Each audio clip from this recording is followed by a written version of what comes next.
please mute their microphone. To enter a document into the record, please email it to documentstni@mail.us.gov.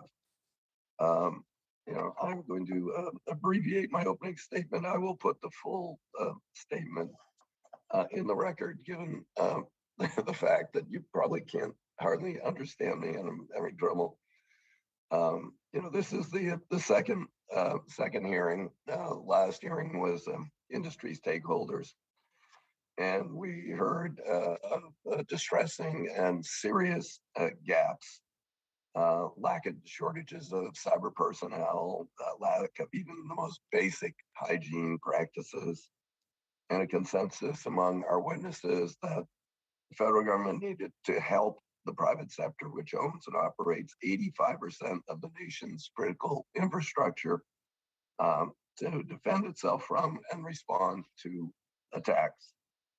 The bill 3684 will provide funding at the local, state, and federal level to enhance the nation's cyber resilience and response to cybersecurity incidents. It improves the National Highway System, other public transportation systems, cybersecurity preparedness capabilities, empowers newly established Office of National Cyber Director, the President's principal advisor on cybersecurity policy and strategy, to identify cybersecurity incidents and coordinate a federal response. Those are noteworthy steps, but there's more to do. Today, we'll hear from federal agencies responsible for transportation, other critical infrastructure, and their efforts to help private industry. We have, for the most part, relied upon voluntary approach to protecting assets, choosing not to mandate standards for cybersecurity audits or exercises. In contrast, in other areas where the private sector assets have potential to cause significant harm, the government has established very robust requirements that would be nuclear power, aviation, drinking water, and wastewater, and others to make them safer and more resilient. But there are many of these industries relate to other critical industries, the private sector, and voluntary cooperation sometimes isn't enough. You have to spend a bunch of money on cybersecurity. The leeches on Wall Street are going to say, hey, why are you spending all that money on cybersecurity? It's driving down your stock price. We want to see you just put the money in the bank. So there needs to be a little nudging here. And then, of course, the cost of an incident far exceeds the investment they should have and would have made to prevent that incident, absent an absolutely catastrophic incident. But more basic incidents or ransomware and all the other things that are rather routine. So, I don't think that implementing basic cybersecurity standards, reporting requirements, and cybersecurity awareness training should be voluntary. It should be required, and public safety, nation security depend upon these steps. In the wake of the Colonial Pipeline cyber attack, the Transportation Security Administration mandated specific cybersecurity protections for pipelines to defend against ransomware and other attacks. Colonial had turned down a comprehensive audit before the event, which might have helped prevent the event. But it was voluntary, so they said, no thanks, we don't want to know about our vulnerabilities. Last week, TSA issued basic cybersecurity enhancements for the aviation sector. They'll go into effect early next year. I understand TSA intends to issue a security directive for passenger rail, high-risk freight rail, transit sector as early as today or this week.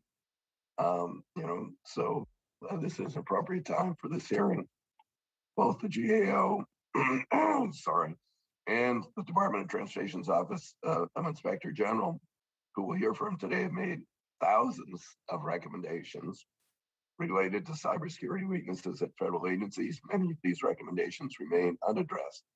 Some of their more alarming findings find DOT's failure to implement cybersecurity risk management and strategy, weaknesses in FAA's approach to cybersecurity for avionics systems in a commercial aircraft. Similarly, DOTIG has uncovered a range of cybersecurity efficiencies deemed information security one of the department's top management challenges. Evidence of inconsistent software updates, lax enforcement of federal cybersecurity requirements, IT systems at DOT that are vulnerable to exploitation by hostile actors. I look forward to hearing from our expert witnesses today on the best mitigation and potential solutions that we can look forward. With that, I recognize the ranking member who hopefully had better control of its voice. Thank you, Mr. Chairman. Before I give my statement, I do want to acknowledge your announcement that you're not going to be seeking re-election next term, and I want to commend you for your long and distinguished career serving over 3 decades in the House of Representatives. I think that says a lot. I have no doubt that you're going to finish out your term and you're going to work just as hard as ever on behalf of your district and your constituents. And I also believe that you and I agree that transportation and infrastructure is one of the best and most important committees in Congress. And I know you will continue to work diligently to address the vital issues before this committee in the coming months. I do wish you and your family all the best in your retirement. Turning to today's hearing, we will continue an examination on cybersecurity challenges for the transportation and infrastructure sectors.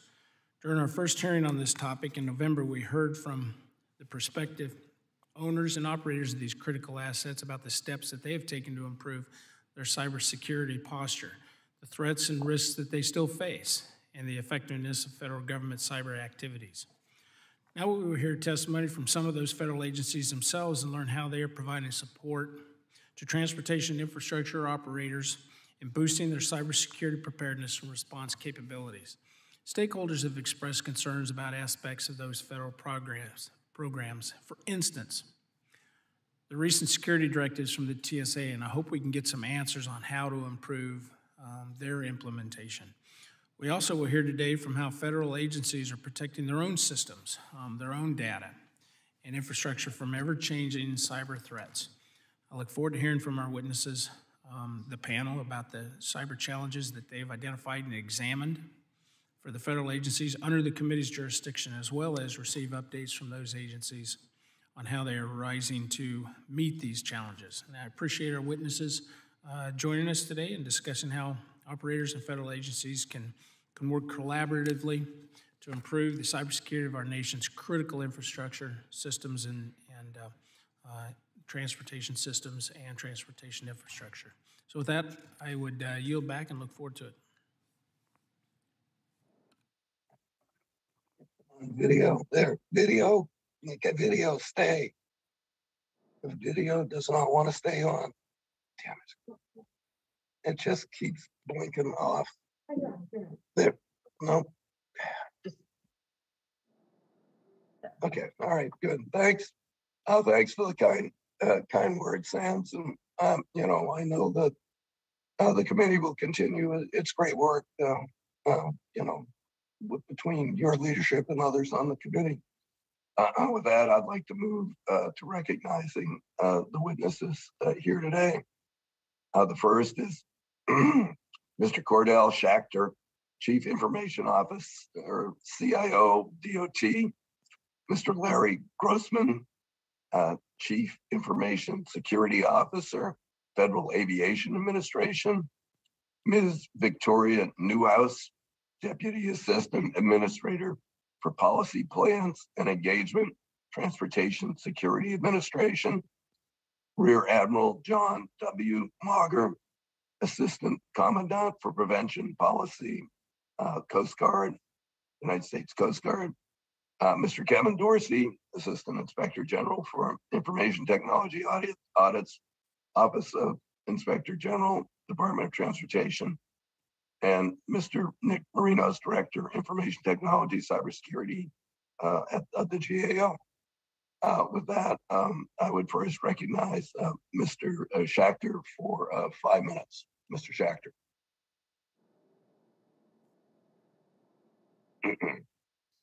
Good morning, Chair DeFazio, Ranking Member Graves, and members of the committee.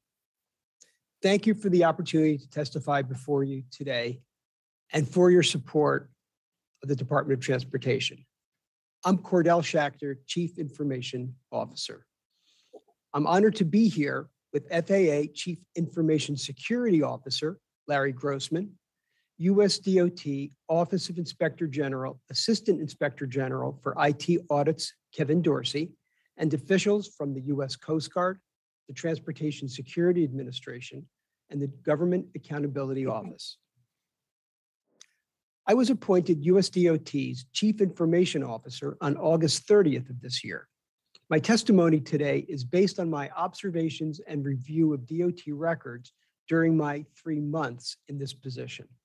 My testimony is also informed by my 26 years of service as a local government official in New York City, 13 years of that service as Chief Technology Officer and CIO of New York City's Department of Transportation. In between 2 tours of New York City government service, I worked 9 years for several multinational technology companies. I have also taught master's level courses in civic technology at New York University in New York City and at St. Peter's University in Jersey City, New Jersey.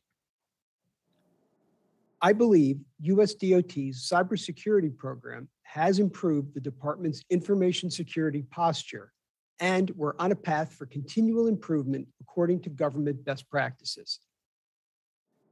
US DOT's executive ranks have many positions filled by professionals with the knowledge and the expertise of providing service directly to the public.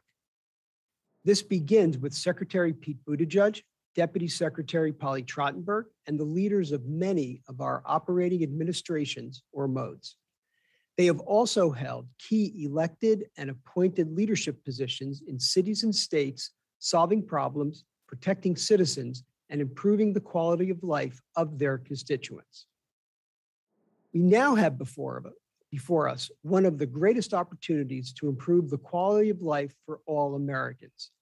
We look forward to partnering with Congress and our sister federal agencies to implement the landmark bipartisan infrastructure law. On the same day that President Biden signed the law, he executed an executive order to ensure, among other priorities, increased coordination across the public sector to implement it effectively. We commit to that goal. Our executive leadership team's experience includes making improvements to systems while they continue to operate. Similarly, we'll continue to improve our existing systems to make them more cyber secure while they continue to operate so that they resiliently support DOT's operations and the American people. I want to transparently acknowledge that we have multiple open audit findings from previous OIG and GAO cybersecurity audits. We respect and take seriously their assessments. I have designated cybersecurity improvement as the top priority for DOT's Information Technology Organization, the Office of the Chief Information Officer. We have begun a series of cyber sprints to complete tasks and make plans to meet our federal cybersecurity requirements and implement best practices, including those from President Biden's executive order for improving the nation's cybersecurity. The cyber sprints prioritize 3 areas: system access control, website security, and improved governance, oversight, and coordination across DOT. These priority activities address OIG and GAO findings. DOT is actively working to meet its responsibilities to securely improve the department's information technology infrastructure while implementing our portions of the bipartisan infrastructure law. We will also meet the challenge of continuously improving the cybersecurity of DOT information technology systems while keeping those systems available for use. We look forward to working with this committee, our agency partners, and the White House to strengthen and protect our infrastructure and systems. Thank you again for this opportunity to testify. I will be happy to answer your questions. Thank you, Mr. Schachter, for doing it exactly in 5 minutes. Appreciate that. We'll now move on to Mr. Larry Grossman. Mr. Grossman. Good morning. From air traffic control to the largest airliner or the lightest drone, connectivity is the way of the future in aerospace. It's also why we have to constantly raise the bar when it comes to cybersecurity. Chair Del Fazio, Ranking Member Graves, members of the committee, cyber threats are an ongoing concern, and our increasing reliance on highly integrated and interdependent computers and networks is cause for vigilance at all levels of the aviation industry. This is especially true at FAA, where we are responsible for operating the nation's air traffic control system and overseeing the design, manufacture, and testing of aircraft and systems, including avionics. And also for me personally as a pilot, a flight instructor, and an aircraft owner. But I'm here today to discuss FAA's approach to cybersecurity within our agency, for those we regulate, and for the aerospace community at large. I want to start by noting the importance of this administration's recent executive order on improving the nation's cybersecurity. And I want to thank Congress for the continuing guidance and direction over many years. The FAA's efforts to address cyber challenges have benefited from your oversight and the cooperative efforts with other executive branch agencies. We appreciate all input as we continually strive to make our aerospace system safer and more efficient. You've heard Administrator Dixon say it before, and I'll repeat it here again. Safety is a journey, not a destination. The same is true of cybersecurity. What we do today will not be good enough for tomorrow or the day after. We are always striving to improve. We are constantly updating and evolving FAA's cybersecurity strategy. We put into action through cross-agency cybersecurity steering committee. The strategy includes protecting and defending FAA networks and systems, enhancing our risk management capabilities, building and maintaining workforce capabilities, and engaging with external partners. We defend our air traffic control and other networks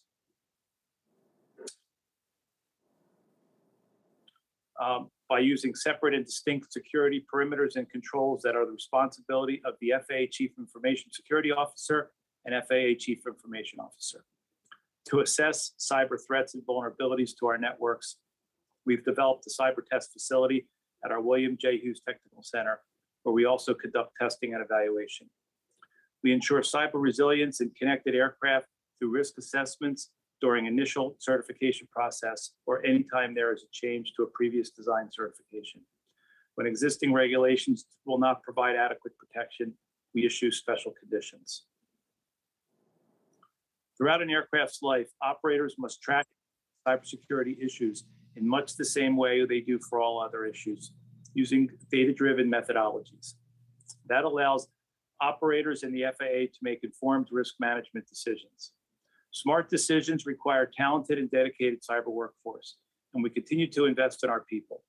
Congress recognized the importance of this effort and in 2018 asked the FAA to enter into an agreement with the National Academy of Science to conduct a cybersecurity workforce study. The results of that study, which we received in June, made it clear that there is more work to do. Although I will say that many of the recommendations are consistent with FAA's cybersecurity strategic objectives, and many others align with broader ongoing FAA workforce development and recruitment efforts. And finally, one of the major components of our strategy is to build and maintain relationships and trust with our external partners. This is critical for defending and reacting and recovering from a cyber attack. It's why we are a lead agency on the Aviation Cyber Initiative Interagency Task Force with DHS and DoD. It's why we work collectively to identify and address cybersecurity risks in the aviation ecosystem. The ecosystem includes stakeholders ranging from airport authorities to manufacturers. As technology of the aviation ecosystem evolves, we expect that cybersecurity will continue to be a growing challenge and a significant component of aviation safety and aerospace efficiency. We are prepared for this challenge and look forward to keeping Congress and this committee informed on your progress. I'll be happy to answer any questions that you may have.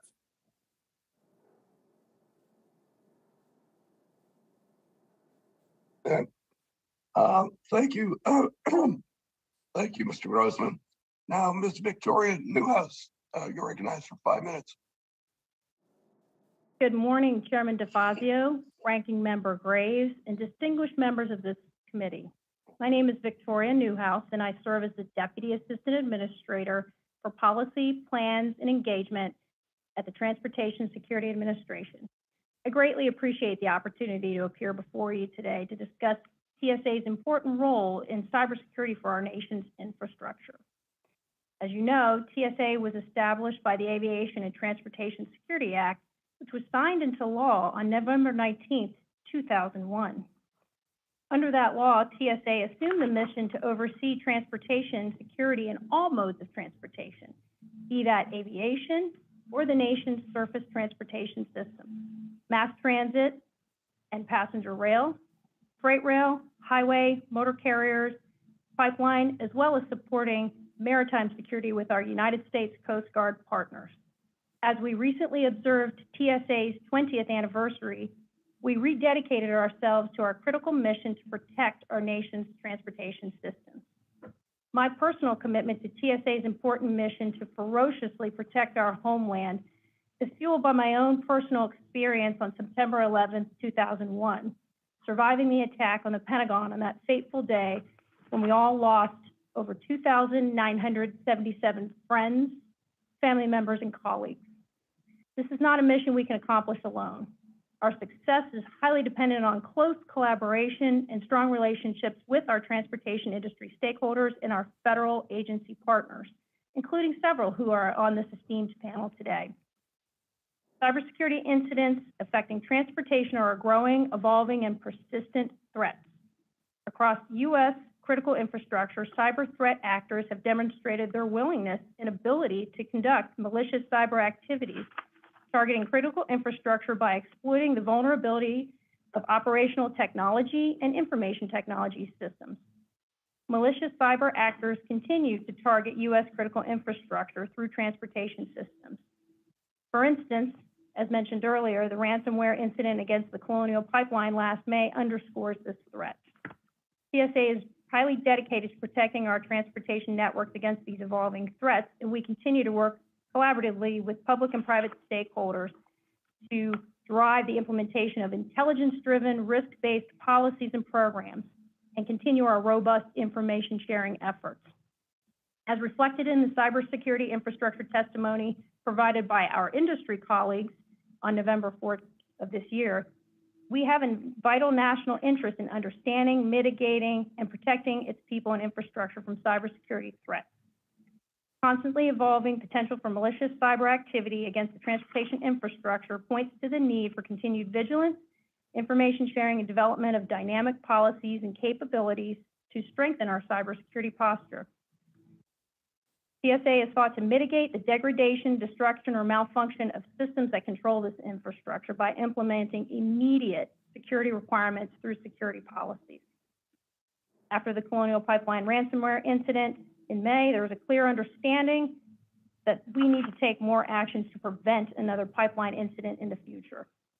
In that vein, TSA issued 2 security directives to immediately address these threats. We required the pipeline operators who operate and transport over 85% of the nation's energy and assets to take immediate actions to report cybersecurity incidents to my partner agency, Cybersecurity Infrastructure and Security Agency, designate an express cybersecurity coordinator that is available 24/7, and implement specific mitigation measures. We continue our work across all of our modes as credible cyber threat information is driving our most recent efforts to issue more directives in this vein. As Chairman DeFazio mentioned earlier, we are working with our rail, higher risk freight rail, passenger rail, and rail transit operators and aviation in 4 critical actions. Designate a cybersecurity coordinator, reporting incidents to CISA, developing an incident response plan, and conducting self-assessments to address potential vulnerabilities and gaps. Chairman DeFazio, we continue our robust engagement with our partners through our Surface Transportation Security Advisory Committee and our Aviation Security Advisory Committee, along with numerous corporate executives all the way down to the security level. Chairman DeFazio, we'd like, on behalf of all of my colleagues at TSA, we would like to congratulate you on your decades of service and thank you for your service to all of us in our nation. I look forward to taking any questions you may have. Thank you.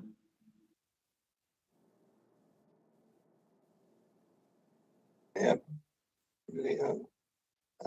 Thanks, Ms. Newhouse. I have quite a history with TSA. John Micah chaired the aviation subcommittee, and I was ranking. And it was under our jurisdiction then. We had no Homeland Security Committee, and we stood it up in pretty short order. And I'm going to say it's still a work in progress, but it's so far ahead of where we were pre 9/11 that I'd love to go into that at some point, talk about. But anyway, not the subject of this hearing. Rear Admiral John W. Mauger. Good morning, Chairman DeFazio, Ranking Member Graves, and distinguished members of the committee. I am honored to be here this morning to discuss cybersecurity in the maritime transportation system, a top priority for the Coast Guard. Our national security and economic prosperity are inextricably linked to a safe and efficient marine transportation system, or MTS. The MTS is an integrated network of 361 ports and 25,000 miles of waterways. Marine transportation supports 1/4 of US GDP and provides employment for 1 in 7 working age Americans. The MTS enables our armed forces to project power around the globe, and any substantial disruption to marine transportation can cause cascading effects to our economy and to our national security.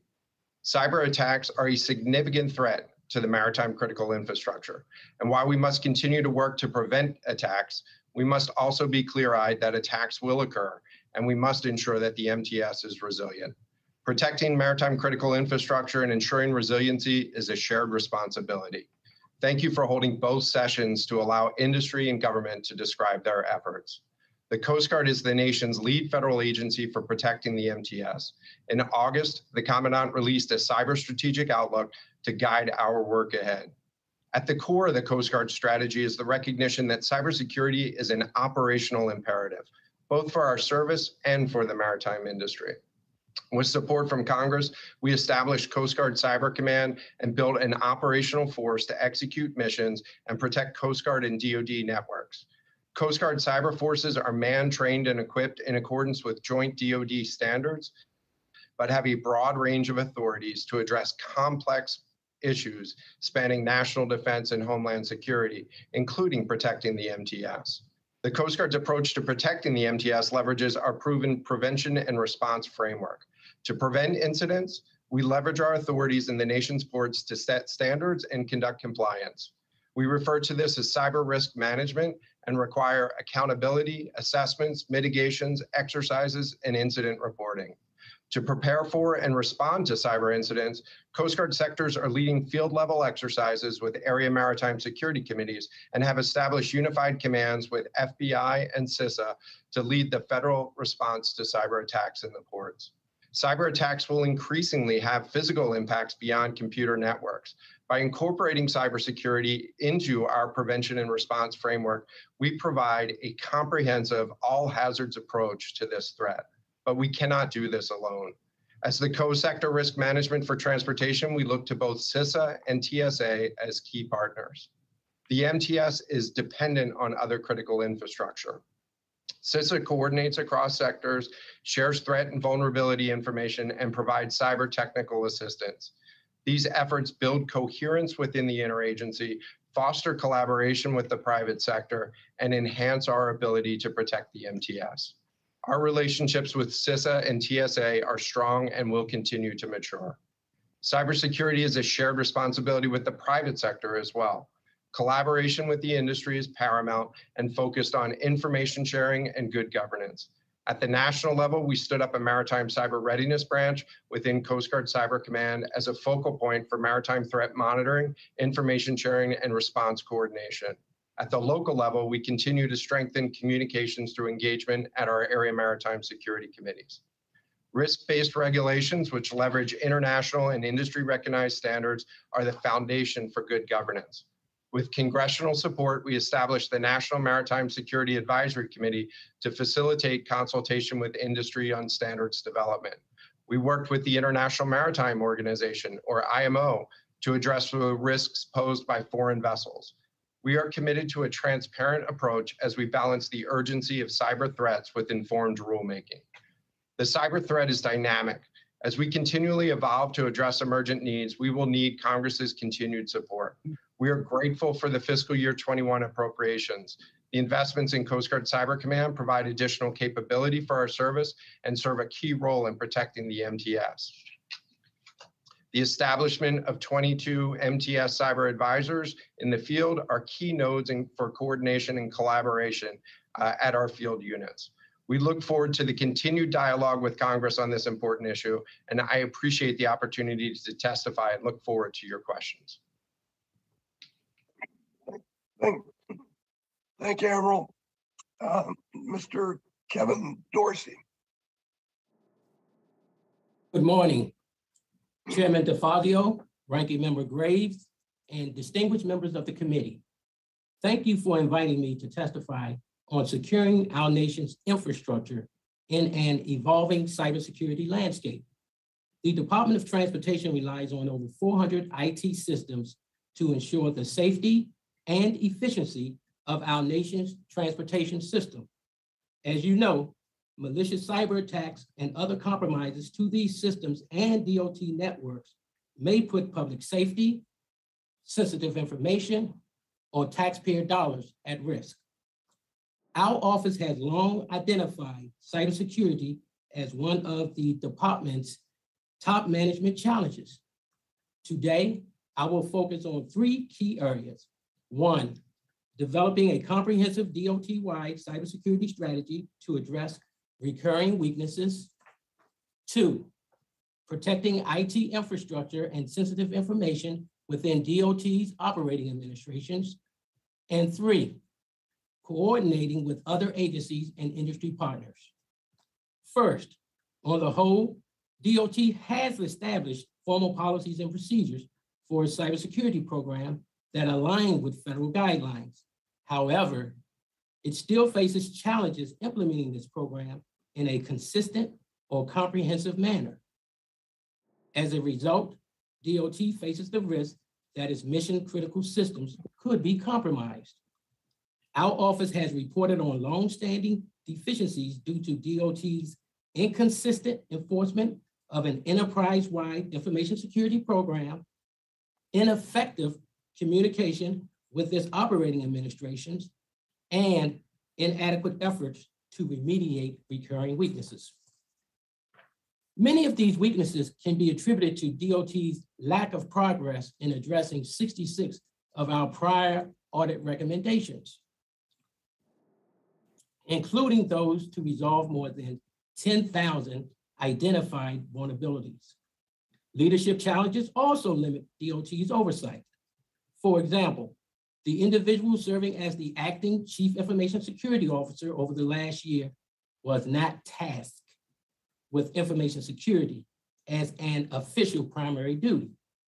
That has made it difficult for DOT to implement long-term changes. Second, DOT must better protect the IT infrastructure managed by its operating administrations. For example, to increase cybersecurity, FAA must finish selecting and implementing more stringent security controls for 45 high-impact systems that are critical for safely managing air traffic.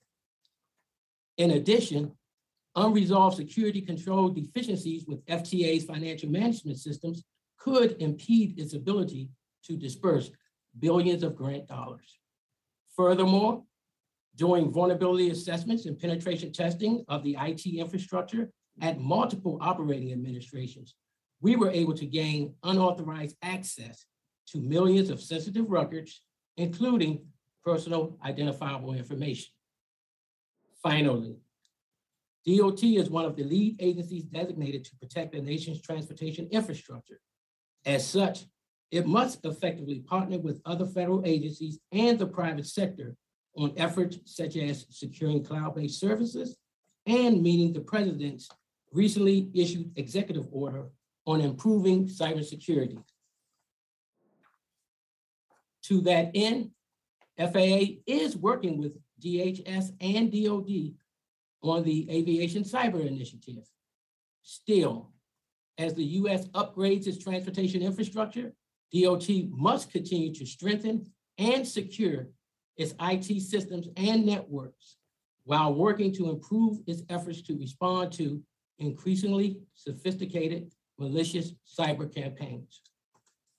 We remain committed to supporting DOT's efforts as it works to remediate existing vulnerabilities and bolster its overall cybersecurity posture.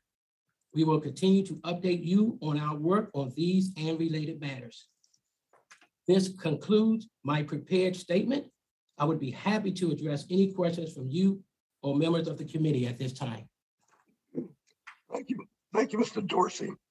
And now finally, this is ridiculous. Mr. Nick Marinos. Thank you, Chairman DeFazio, Ranking Member Graves, and members of the committee for inviting GAO to contribute to this important discussion about critical infrastructure cybersecurity. As you know, our nation's infrastructure increasingly relies on IT systems to carry out operations, and the protection of these systems is vital to public confidence and safety and to national security. GAO has long emphasized the urgent need for the federal government to improve its ability to protect against cyber threats to our nation's infrastructure. In fact, we've designated cybersecurity as a government-wide high-risk area since 1997. Our most recent high-risk updates to Congress emphasize the need for the federal government to address major cybersecurity challenges through 10 critical actions. Today, I will focus on 2 of them. The first is the need to develop and execute a comprehensive national cyber strategy, and the second is the need to strengthen the federal role in protecting critical infrastructure from cyber threats. Over the last several decades, the federal government has struggled in establishing a national strategy to guide how we plan to engage both domestically and internationally on cyber-related issues. Last year, we reported that the prior administration's national cyber strategy needed improvements, and that it was unclear which official was ultimately responsible for coordinating the execution of the national strategy. We recommended that the National Security Council update the document and that Congress consider passing legislation to designate a position in the White House to lead such an effort. In January, we saw Congress pass a law that established the Office of the National Cyber Director within the Executive Office of the President. And in June, the Senate confirmed a director to lead this new office. While this is an important step forward, until we see the executive branch establish a comprehensive strategy, our government will continue to operate without a clear roadmap for how it intends to overcome the cyber threats facing the nation. We've also long reported that the federal government has been challenged in working with the private sector to protect our nation's critical infrastructure from cyber attacks. Since 2010, we've made over 80 recommendations aimed at strengthening the role in critical infrastructure. This includes by enhancing the capabilities and services of DHS's Cybersecurity and Infrastructure Security Agency, known as CISA, and ensuring that federal agencies with sector-specific responsibilities are providing their sector partners with the effective guidance and support they need. These include important corrective actions within the transportation sector too, such as improving FAA's oversight of commercial airplane cybersecurity and TSA's oversight of the cybersecurity of both critical pipeline and passenger rail systems. Finally, I'd like to highlight the urgency for federal agencies to implement all of the cyber-related recommendations that have come out of the work performed by GAO and the Inspectors General. Since 2010, GAO has made over 3,700 recommendations on cyber-related topics. Many of these recommendations extend far beyond topics related to critical infrastructure, but they represent work that is needed to elevate the entire federal government in its ability to tackle today's cyber problems and to anticipate those we will face in the future. For example, they deal with important workforce issues, such as our recommendation to the Department of Transportation that it assess its skill gaps in order to better oversee automated technologies like those that control planes, trains, or vehicles without human intervention. They also call for improvements to federal agencies' own protections, such as through our recommendations to DHS that it work with agencies, including FAA, to better implement cybersecurity tools that check for vulnerabilities and insecure configurations on agency networks. Although agencies deserve credit for implementing many of our recommendations, over 900 still have yet to be implemented, including over 50 related to improving critical infrastructure cybersecurity. So clearly there's a lot more work to do, and we think that agencies need to move with a greater sense of urgency to improve their cybersecurity protections. In summary, in order for our nation to overcome its ever-mounting and increasing array of cyber-related challenges, our federal government needs to do a better job of implementing strategy, oversight, and coordination among federal agencies and with the owners and operators that are on the front lines of this digital battle.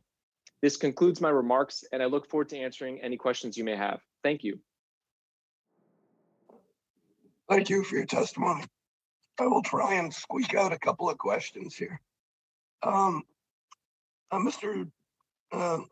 Grossman what are, let's say the top 3 cybersecurity challenges at the FAA, and what are you doing to quickly implement measures to mitigate this?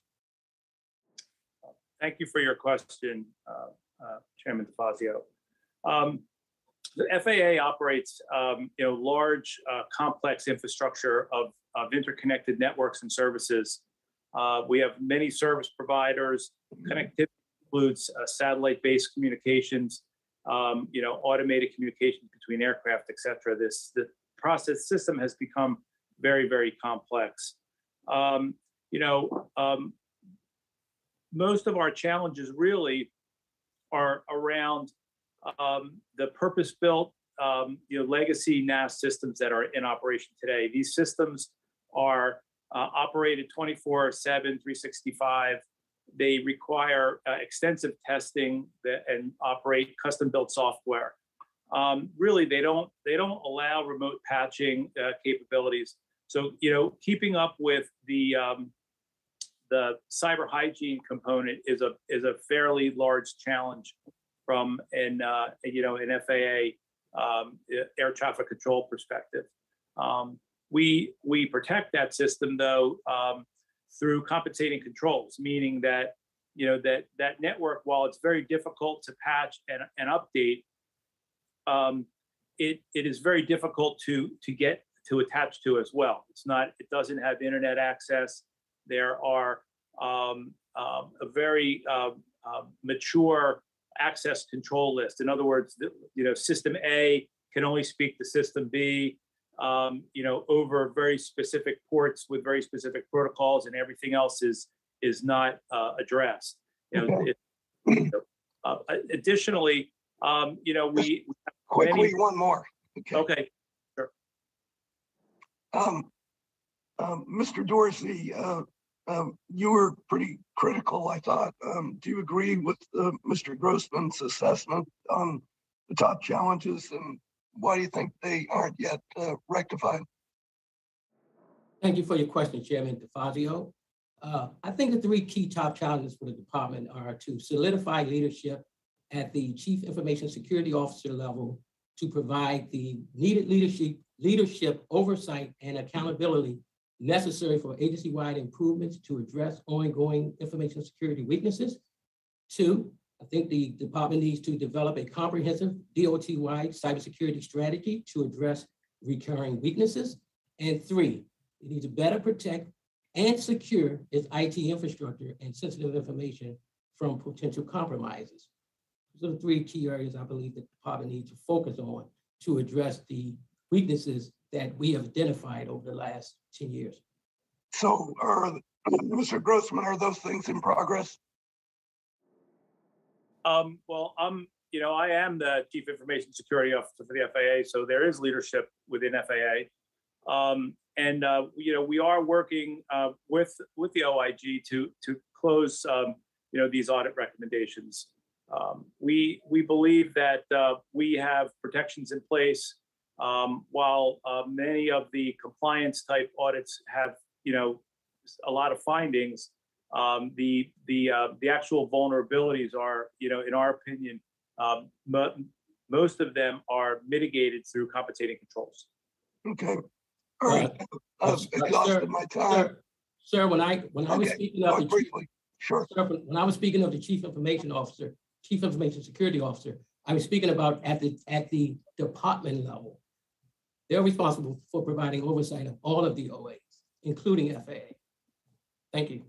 So you're saying at DOT, sub FAA and other agencies? Yes, sir. Thank you. There's no permanent Chief Information Security Officer at the department level at this time. When we were conducting our reviews last year, he was serving as the acting Chief Information Security Officer. Okay. All right. Well, thank you. I'm going to yield now to Ranking Member Graves because he can ask questions better with a voice than I can. Thank you.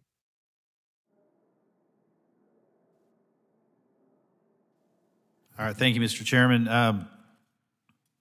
As a committee, we We continue to hear conflicting reports from TSA and pipeline industry stakeholders regarding the process and engagement throughout the issuance of 2 TSA security directives. Furthermore, myself and Ranking Member Graves, as well as Senate Homeland Security and Governmental Affairs Ranking Member Portman, sent letters to DHS OIG to review the process in which TSA and CISA drafted the directives, which I ask unanimous consent to be entered into the record, Mr. Chairman. Without objection. Thank you, Mr. Chairman. I would just like to Ms. Newhouse, how would TSA evaluate implementation of the pipeline security directives? Thank you for your question, Ranking Member Graves. We continue extensive engagement. I think that's the hallmark of what we are doing in order to ensure continuous improvement. We have actually developed and implemented an entire field surface operational structure to do this. So we have boots on ground. And what we have been finding thus far, as you mentioned, sir, we have issued 2 security directives this summer, post-Colonial Pipeline. We're proud to announce on behalf of us and our stakeholders that all stakeholders that are subject to that directive have met all of the requirements in the very first security directive. It had very tight guidelines, communicated beautifully with us, very vocal, and frankly, very direct with us when they met challenges. Let me ask you about those challenges, if I could. What challenges have you identified during implementation? Well, I think the biggest one, and we've actually taken this to heart, is the definition of a reportable cybersecurity incident. And we have taken steps and a great deal of feedback to modify that definition to not include all potential incidents. Okay. We have narrowed that and focused that based on industry feedback. Excellent. Recently, the Oil and Natural Gas Pipeline Trade Associations jointly requested TSA conduct an advance notice of proposed rulemaking to gather information vital to drafting a proposed regulation to replace the expiring security directives. Ask unanimous consent for this letter to be entered into the record, Mr. Chairman.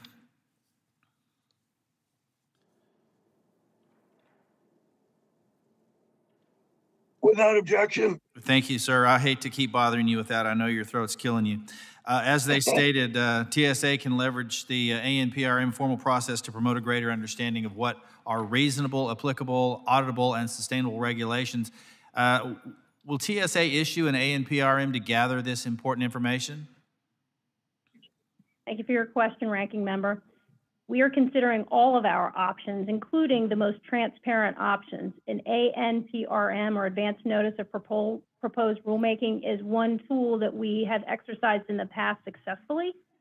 And as we have continued robust engagement, both at the classified and unclassified level with all of our surface transportation stakeholders, in particular our pipeline, rail, freight rail, passenger rail, and aviation stakeholders, we're considering all of those options. So yes, sir, that is on the table. As you know, we are anticipating the release of a new security directive for rail. Should be as early as this afternoon, if I understand correctly. Unfortunately, we've heard concerns about the development of these directives from stakeholders, including from the freight rail industry.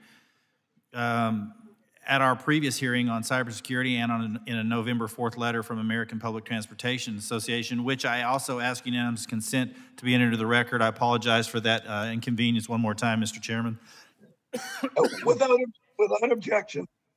Ms. Newhouse, how much stakeholder engagement has TSA conducted while working on these directives, and how is TSA specifically incorporating feedback into these directives? Thank you. Thank you, Ranking Member. We have continued robust engagement, and frankly, we have been working extremely closely with the United States intelligence community, our partners at CISA, and particularly Department of Homeland Security, DOT, Energy, and across the interagency to provide that background information, that threat information that is driving all of these requirements.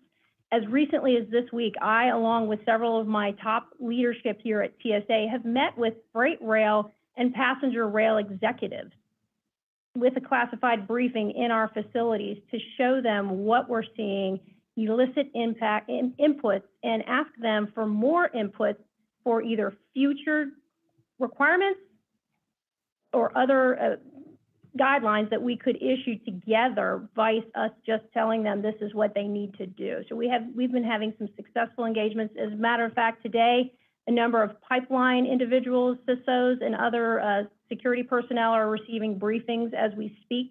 And we do have an apparatus around the United States to support those briefings, thanks to our law enforcement and intelligence community partners. Will you consider utilizing a federal rulemaking process for any future cyber requirements? I think his time has expired. Absolutely. Ranking member, all of those options are on the table. Thank you. Yield back. Thank you, gentlemen. Representative Norton is now recognized. Thank you very much, Mr. Chairman. I hope everyone can hear me. My first question is for Mr. Shatner of DOT, Mr. Grossman of FAA, Ms. Newhouse of TSA. I'm interested in information sharing among federal partners. You each oversee critical infrastructure entities with some overlap, especially regarding aviation and surface transportation, which I'm particularly interested in because I sit on the subcommittee on aviation and serve as chair of the subcommittee on highways and transit. Can you explain to us in some detail how you collaborate to oversee the same sectors and critical infrastructure entities?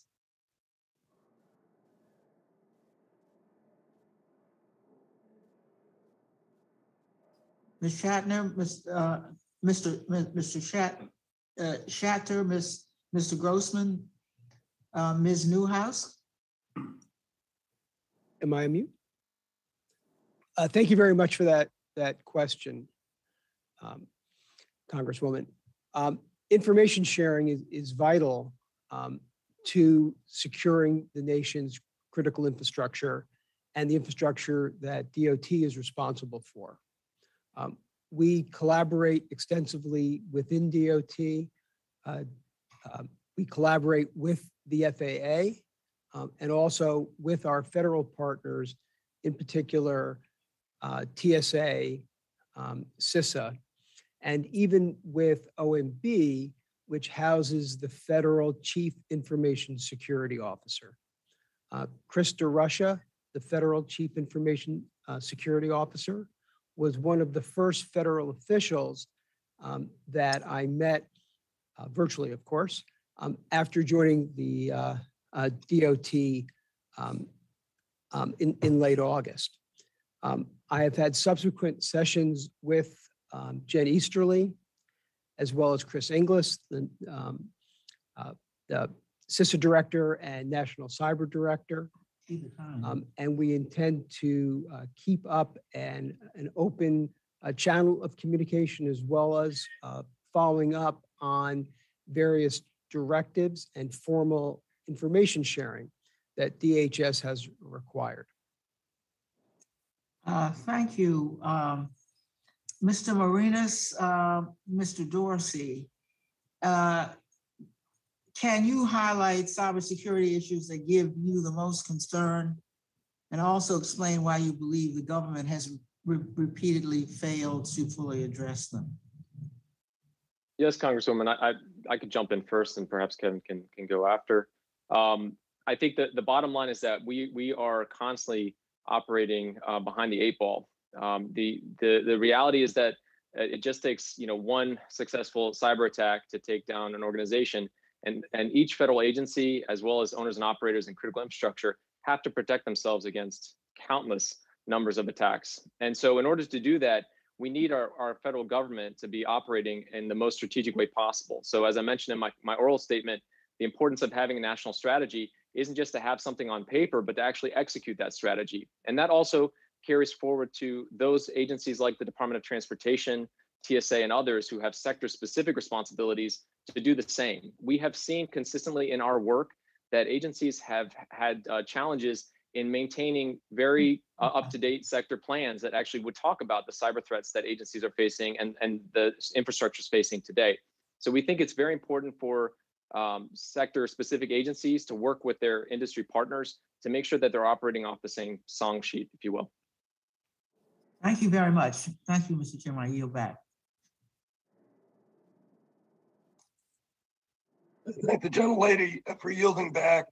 I'm now going to yield the chair to Andre Carson, who, as we all know, has a loud and booming voice, and you'll be able to understand him. So thank you. Thank you, Chair. I hope you feel better. We appreciate you. Mr. Gibbs. Thank you, Chair. This hearing's title, how can evolving cybersecurity landscape, federal perspectives on securing the nation's infrastructure. I was really kind of surprised we didn't bring in a witness from the Cybersecurity and Infrastructure Security Agency, CISA. That might be a good idea for the future. Admiral Muger, and we had testimony in the past, and we know that the Coast Guard is trying to upgrade your own IT systems and the significant challenges you face in doing that. Can you provide us an update on how the Coast Guard is working to improve in this area, to improve your IT systems and that you've been mandated by Congress to do? Congressman Gibbs, our approach to protecting the maritime transportation system relies on us having our own ability to defend and operate our networks.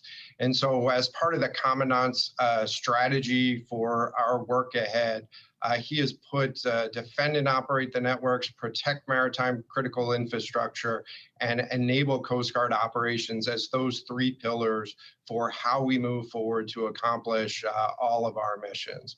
With regard to defending and operating our networks, through investments in the CARES Act, with over $65 million in funding, we've been able to make significant investments to modernize our infrastructure and push more information out to our mobile users out in the field and our cutters underway.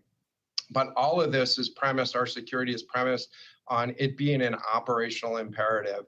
And so the key thing that's really driven us forward is the establishment of Coast Guard Cyber Command as an operational command under the purview of a two-star commander that oversees our daily mission execution in the IT space.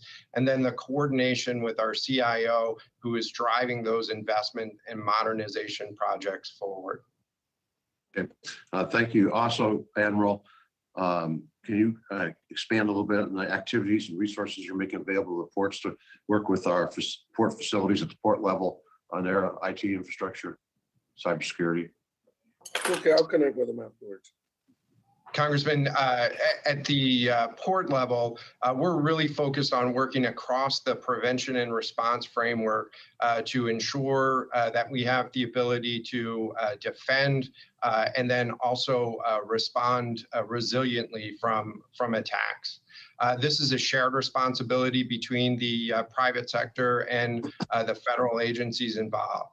And so we're doing a number of different things. First of all, we put in standards in place that require them to conduct assessments, have an accountable person, develop a plan, mitigate that plan, exercise it, and report incidents. All those pieces are really important. Through those assessments, we then have the opportunity to drive investments through the Port Security Grant Program to update security posture in the ports. And so last year, $17 million was allocated from the Port Security Grant Program for cybersecurity. These are some of the areas where things that are being done to increase the capability of the commercial infrastructure while also maintaining our operational ability. Also, Admiral, as your role as Assistant Commandant for Prevention Policy, you're responsible for the Coast Guard's maritime safety and security regulatory programs. You know, what do you say? Which side is winning, the increased cyber threats or increased digital-based safety operational enhancements? How are we doing? I guess its essence is how are we doing in this fight? Who's winning it? Congressman, it's not an either-or proposition for this. It's really an all of the above. And so as the Assistant Commandant for Prevention Policy, we make sure that we bring together the best of our ability to secure private industry, but then be able to respond as well. And so leveraging our prevention and response framework, we've made sure that we've taken a multi-layered approach to engaging with the industry, sharing information with them at the local level through the area maritime security committees and conducting compliance activities. And then at the national level, engaging across the interagency with our National Maritime Security Advisory Committee, with the MTS, ISAC, and then with other interagency partners to make sure that we're tied together and providing a comprehensive network and comprehensive approach to this problem. Thank you. I'm just about out of time. I just want to mention that I know you're not a cybersecurity expert yourself, and so hopefully you're aware of that fact and you're coordinating with your cybersecurity people, both at the Coast Guard, also in the private sector. I have to yield back amount of time. Thank you for your service. Mr. Larson. Thank you, Mr. Chair. Mr. Dorsey, has the GAO investigated the progress of the federal agencies or the private sector in implementing the guidance and requirements laid out in the May executive order from the President to modernize and strengthen the defense of federal technology systems? Thank you for that question, Congressman. However, you asked whether or not the GAO has investigated. I think that question should be directed towards the GAO representative. If I'm not mistaken. I'm sorry, yeah. Well, the GAO representative, Mr. Marinos, can answer that. Yes, Congressman, happy to. We have looked at aspects of the executive order. We actually just have work underway right now, specifically looking at the progress that's been made by the administration in actually overseeing whether the many requirements that it's placed on agencies have actually been adhered to. So there are aspects within it that our work has touched on, including cloud computing and supply chain more recently, but we have work underway right now that's going to be looking squarely at the executive order. And do you have the timeline laid out for the report already? We're expecting to be able to periodically report on the status of implementing the executive order throughout the upcoming calendar year. So we're looking to provide information out sort of in a real-time basis, looking to provide something closer to the early spring. Early spring, thank you. And Mr. Dorsey, then, though, back to you, at what point would the DOTIG get involved?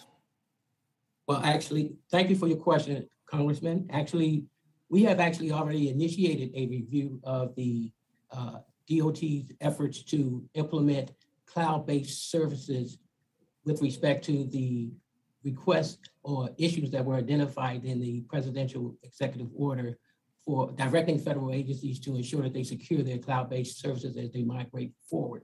We're also planning to look at the department's efforts to implement or migrate towards a zero trust architecture as outlined in the president's executive order 2.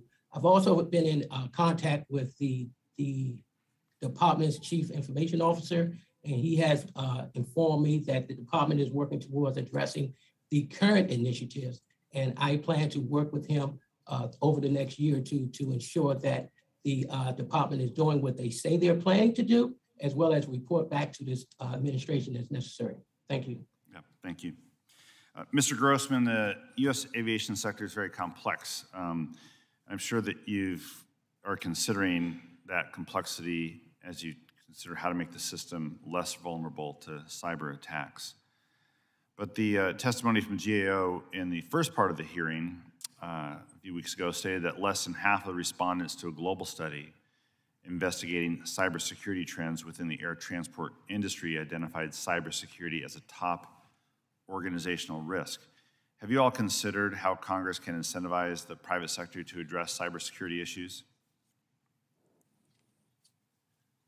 How Congress can incentivize the private sector to address these cybersecurity issues that persist in the air transport industry? Well, we have reached out to industry through the Aviation Cyber Initiative extensively. We've built a community of interest of over 1,000 members that's across all of the components of the aviation ecosystem, and we're using the bully pulpit to and it seems to be from an aviation perspective, we seem to be gaining a lot of traction. Can I follow up on that with a particular issue? And I don't know if you're handling this at the FAA, but Chair DeFazio and I recently have expressed safety concerns to the Federal Communications Commission on the telecom industry's plan to utilize the C-band for 5G broadband service and the potential interference with aircraft radio altimeters. I know that Administrator Dixon is weighing in on this with the FCC. Can you update us on what the status of that is? And as well, are there other technologies that are coming online that we need to be concerned about? Congressman, thank you for that question. I'm not personally involved with the 5G effort, but I am aware that the telecommunications companies have voluntarily agreed to a 1-month deployment delay to their 5G C-band to allow further safety analysis. We believe that aviation and 5G C-band wireless services can safely coexist, and the FCC and FAA are using this time to gather, exchange information to come up with a path forward. Yeah, I guess implied in our letter is that whatever solution you all think you come up with, we'd be very interested in that solution to make some determinations about our own thoughts on it. Absolutely. Thank you very much. Thank you, Mr. Chair. Thank you. Mr. Parrott. Thank you very much, Mr. Chairman. Mr. Schechter and Mr. Marinos, during last month's hearing on cybersecurity threats, I had an interesting back and forth with Mr. Scott Belcher from the Mineta Institute regarding the increased cybersecurity threats associated with the transition to electric buses and the fact that it brings with it a whole new level of cyber exposure and other security risks not previously anticipated. Mr. Belcher agreed that these increased risks include the ability to degrade batteries remotely, cause fires, manually take over controls of the vehicle, et cetera, and went on as far as to say we'd be safer if we're still running diesel buses. Now I'm a fan of both diesel and well, all of them. Just got to be ready to implement the processes to make sure that we're safe. While we were discussing these issues in the context of electric buses purchased by transit agencies with FTA funding, these concerns are much more widespread than just buses. In fact, the same concerns apply to electric vehicles owned either by the government or by private citizens and the associated charging infrastructure. I wonder if either of you can expand on the significant increase in cybersecurity risks and threats we should expect as the result of the reckless pursuit of an electrified vehicle fleet by the majority, this administration, and unfortunately, some socialist voting members of my own party. Can you expand upon what we can expect? Well, thank you. Thank you for that question. I think we're conflating two separate and very important issues. One is the fuel that any vehicle uses, whether it's electric power, diesel power. Inherently, they're not more or less at risk from a cyber perspective. What we're really talking about here, and the cyber issue, is the electronic control system that's on board with not only electric buses, but if you were to buy a new diesel bus or gasoline car, those vehicles all have some sort of electronic control system there, communication system, which is potentially vulnerable. And the correct steps, just like in protecting government IT systems, the correct steps need to be taken to protect the IT system in that vehicle. And when we're talking about fossil fuel powered vehicles or electric vehicles, where obviously the administration has identified addressing climate change as a top priority. And if we take the conversation to the subject of this hearing, which is cybersecurity, there are means and mechanisms of protecting those vehicles, intelligent systems on board, and we need to do that. And there's several organizations within DOT at work on that right now. Mr. Marinos? Yes, Congressman, we've looked at issues with respect to modern vehicle cybersecurity over the last several years.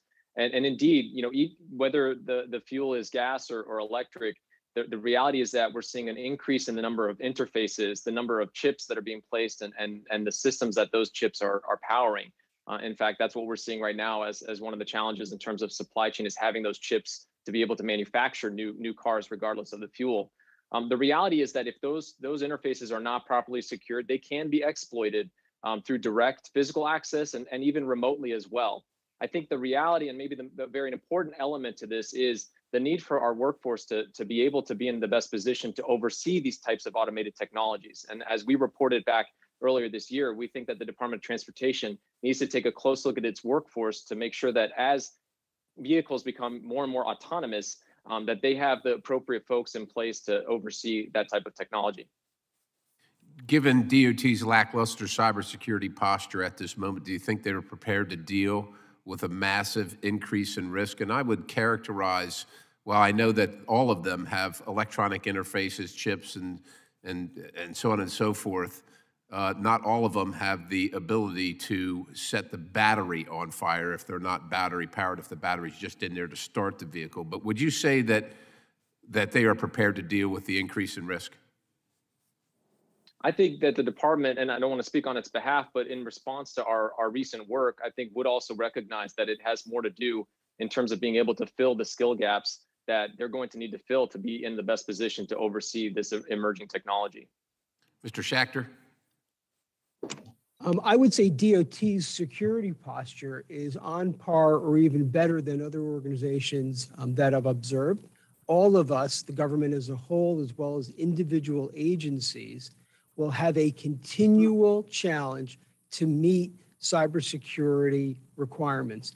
And as was said earlier in the hearing, we receive thousands of cybersecurity attacks every day, and only one has to slip through.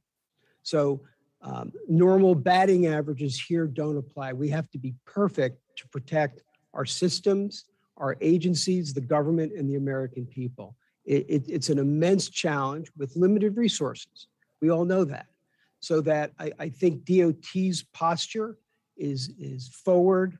Its attempts to include some of the very latest technologies. We were already on the road to many of the items that are contained in President Biden's executive order on cybersecurity before that executive order was issued. The audit that was referred to a little while ago by Mr. Dorsey regarding cloud services, they're seen as a best practice as opposed to desktop applications because they can be better protected from a common perimeter. And DOT had previously organized itself into using a common operating environment, unifying all of the operating modes, with the exception of FAA, into a single system, thereby providing one surface to protect from attacks. That's a best practice. We were there prior toward the gentleman's time has executive expired. order. Thank you, Mr. Chairman. I yield. Mr. Paratano. Yes, sir. Thank you, Mr. Chairman. Mr. Marinos, you highlighted in the testimony that in February of this year, the Cybersecurity and Infrastructure Security Agency issued an alert explaining that the cyber threat actors obtained an unauthorized access to a U.S. water treatment facilities, industrial control systems, and attempted to increase the amount of caustic chemical that is used as part of the treatment process. My biggest concern is on security of our water systems, including our treatment plants, our dams, and our waterways. Are we doing enough to address the water systems security, and what are your concerns in this area? Simply put, we aren't, Congresswoman. The threats to the water infrastructure is real. And it comes from many of the same challenges that other sectors like it suffer, which include a reliance on legacy systems that are not only outdated, but beyond even being supported by the vendors that actually created them. These include also workforce issues, having appropriate staff within often very small organizations that manage these types of facilities to be able to respond. In fact, in the case of the February attack or the attempted attack, it was fortunate that there was, according to reports, an official that was actually monitoring and was able to see the efforts as it happened, so they were able to thwart it. And so I think the reality is that there needs to be more that is done. We're encouraged by the fact that Congress passed law last year to establish in law the expectations of sector-specific agencies known as sector risk management agencies, and the Environmental Protection Agency is that for the water sector. We think that EPA can do more to reach out to the sector to better understand whether the guidance that it provides is adequate to be able to address many of the challenges that I mentioned. Would you suggest that they do training, virtual training of all water agencies, small and large? Yes, I think that it's important for them to do that in concert with their sector partners. And so there is a good establishment of both, government and sector specific representation that, as I'm aware, based on even the prior hearing that your committee held, are working towards better training. But the reality is that we need to continue to see that happen more rapidly because those cyber threats continue to evolve as well. Well, that is everyday security. They were having 1,000 or more security threats a day. Certainly, we can train people what to look for initially without having to wait months for training.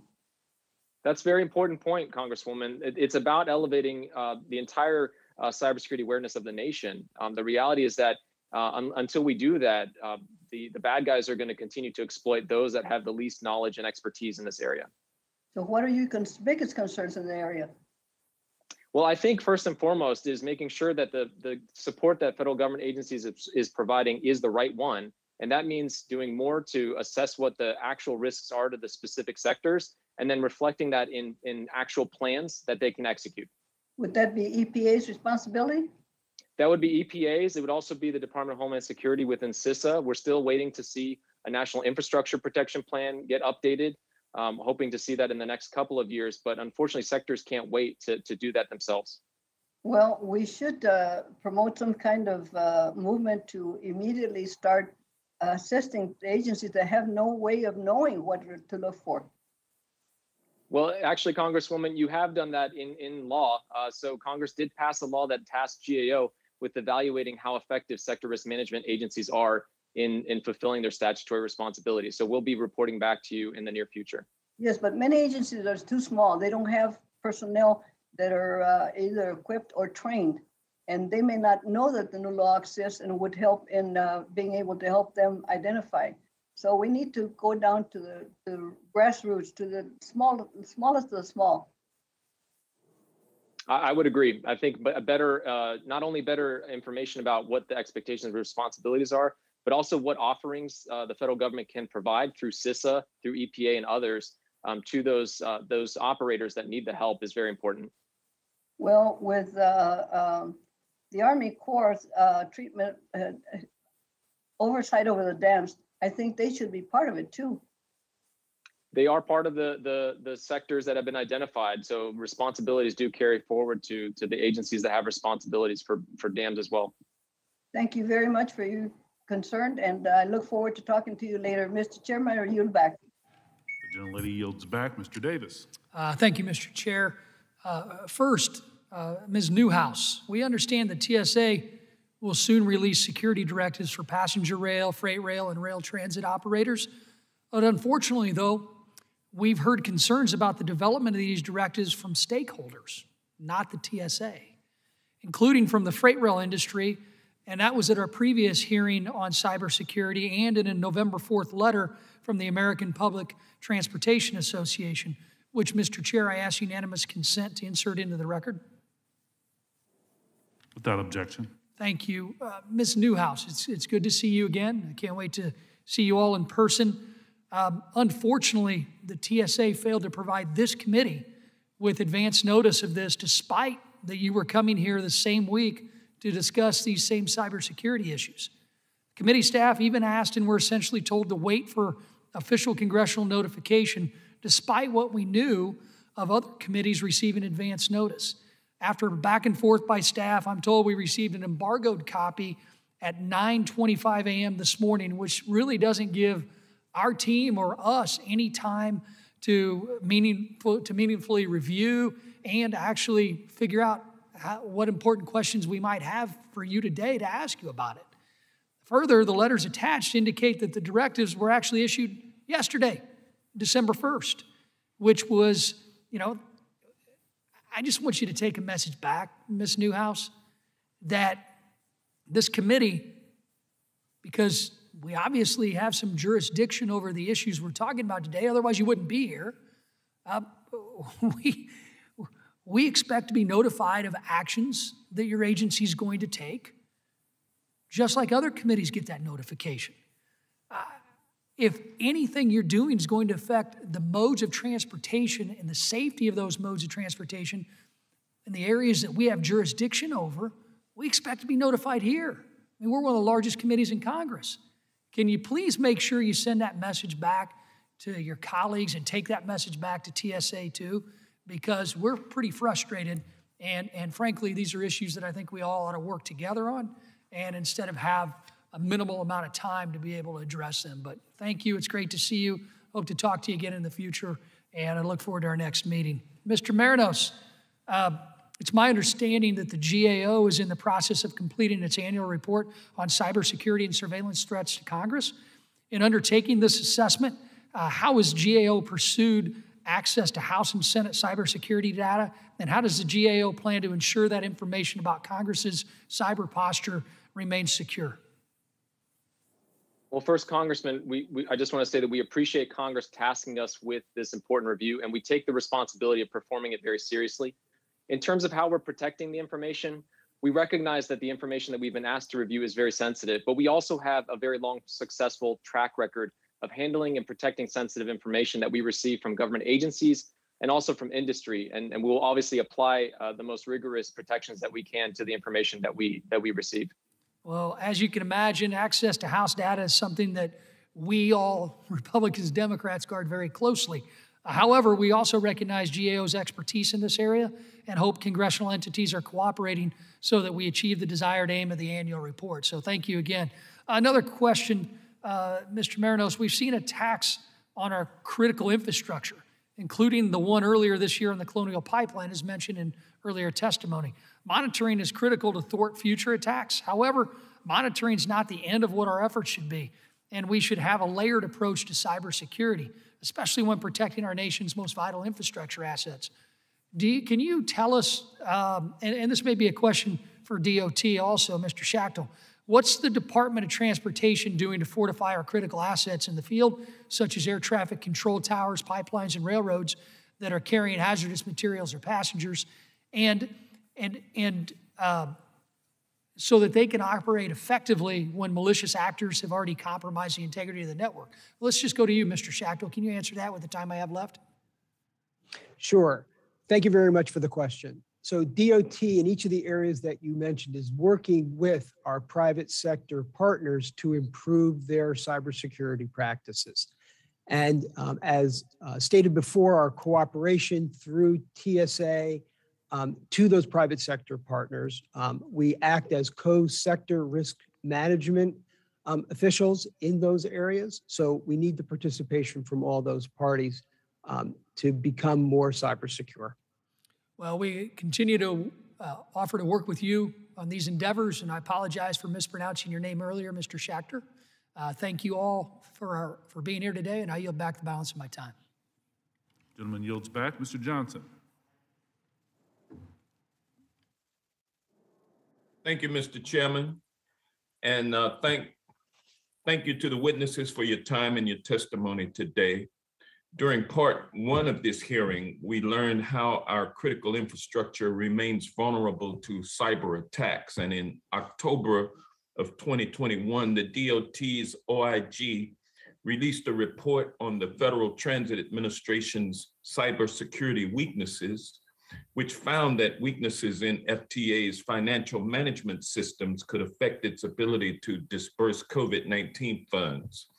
In Atlanta, the Metropolitan Atlanta Rapid Transit Authority has been anticipating $284 million in emergency funding, which is critical to the mobility of our residents, especially communities of color and essential workers who disproportionately depend on transit to get to work and school. My constituents can't afford a delay in funding because of a cybersecurity incident. The OIG report notes that the FTA has failed to fix weaknesses that have been known since 2016, a total of 5 years. While the delay is not unique to FTA, it puts us all at risk. Mr. Dorsey, why has FTA moved so slowly to implement security control fixes? Thank you for your question, Congressman. We've worked with the department for a number of years regarding the various cybersecurity weaknesses that we've identified through our reviews of the various, what we call system level reviews. And with respect to FTA, what the department had informed us was the fact that they had accepted the risk for a number of reasons regarding why they had these long-standing weaknesses. One of the reasons was primarily because they said they had to get the proper guidance at the department level with respect to addressing some of the weaknesses.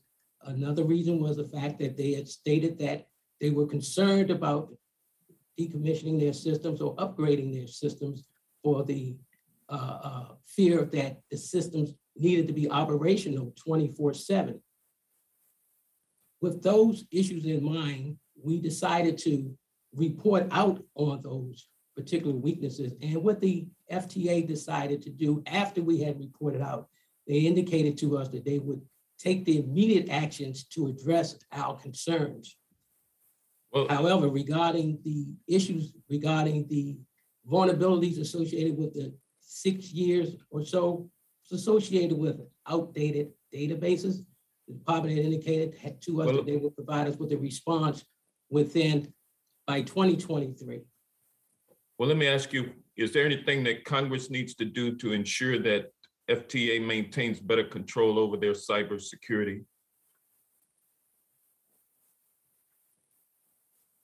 I believe that the Congress, what Congress can do is work with the department and maybe provides a sprint initiative, if you will, and require them to make sure that they prioritize the implementation of what we consider to be some of the most significant cybersecurity weaknesses that we've identified over the years, and make sure that they follow up with Congress and report on their attempts and efforts to address those weaknesses. Thank you. Mr. Schachter, as the Chief Information Officer at DOT, you lead on IT and cybersecurity issues. How can you ensure that DOT's component agencies such as FTA and FAA have the resources, capabilities, and leadership to correct current cybersecurity deficiencies so that cities like Atlanta are not detrimentally impacted? Well, thank you very much for that question. And as I specified in my testimony, cybersecurity is our #1 priority. And I highlighted 3 areas that we're prioritizing within that to take immediate action. The first is access control. The second is website security. And the third is governance and coordination across DOT. All of those issues are involved in the situations that you mentioned and Mr. Dorsey has mentioned. We've created cyber sprints that I also referenced in my testimony as a way to expedite improved performance in all of these areas. And I believe we'll be able to report back to you later this year that we have made significant improvements. Thank you. My time is up and I yield back. The gentleman yields back. Mr. Babin. Sir, thank you, Mr. Chairman. As I said the other week when we had witnesses from the private sector here, I'm so glad that we're having this hearing and prioritizing this very important topic. For this committee to weigh in on the issue of cybersecurity in the transportation and critical infrastructure space, it's a great responsibility and one we should all take very, very seriously. It's also a very timely topic. Right before we went home for Thanksgiving, the director of CISA told the House Homeland Security Committee that, quote, ransomware has become the scourge on nearly every facet of our lives. It's a prime example of the vulnerabilities that are emerging as our digital and our physical infrastructure increasingly converge. She went on to say that, quote, the American way of life faces serious risks. She's right. Internet attacks are a full-fledged standard feature of our modern-day life. Hardly a day passes anymore without a media story breaking about a cyber attack or at least a threat.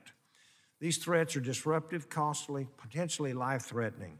All of us saw what happened with the Colonial Pipeline breach last May and how the attack led to gas shortages and interrupted supply chains. There's certainly a legitimate and appropriate role for us in the federal government to play in protecting the American people and our companies and businesses against theft, espionage, and cyber attacks. No question that each of you testifying here today are fighting for our national security. However, as you all know, cyber intrusions are very hard to track. We've got to be extraordinarily careful as lawmakers and as rule makers that we don't meddle into something that we don't properly understand and unintentionally create more bloated regulation or stifle innovation with overly burdensome requirements that don't truly secure our infrastructure. Any policy that we push forward has got to be aggressive, but are consistent with our nation's founding principles. Meanwhile, we provide for the common defense while at the same time protecting civil liberties and free economic markets. Former Director of National Intelligence and my former Texas colleague and classmate, John Ratcliffe, said that we need to attribute these attacks and either overtly or covertly retaliate against those responsible, thereby creating a deterrent for the future. If our long-term strategy to cyber criminals is just to simply pay the ransoms and hope for the best with cyber insurance, we will certainly lose to our foes in this new battlefront. So my question for you all is this, and I'll open this to anyone who would like to answer, time permitting. What are some common sense steps we as lawmakers can take to help you, our partners in the executive branch, better protect our infrastructure and to encourage better reporting of cyber threats without infringing on people's civil liberties and the free market? I'll open that up.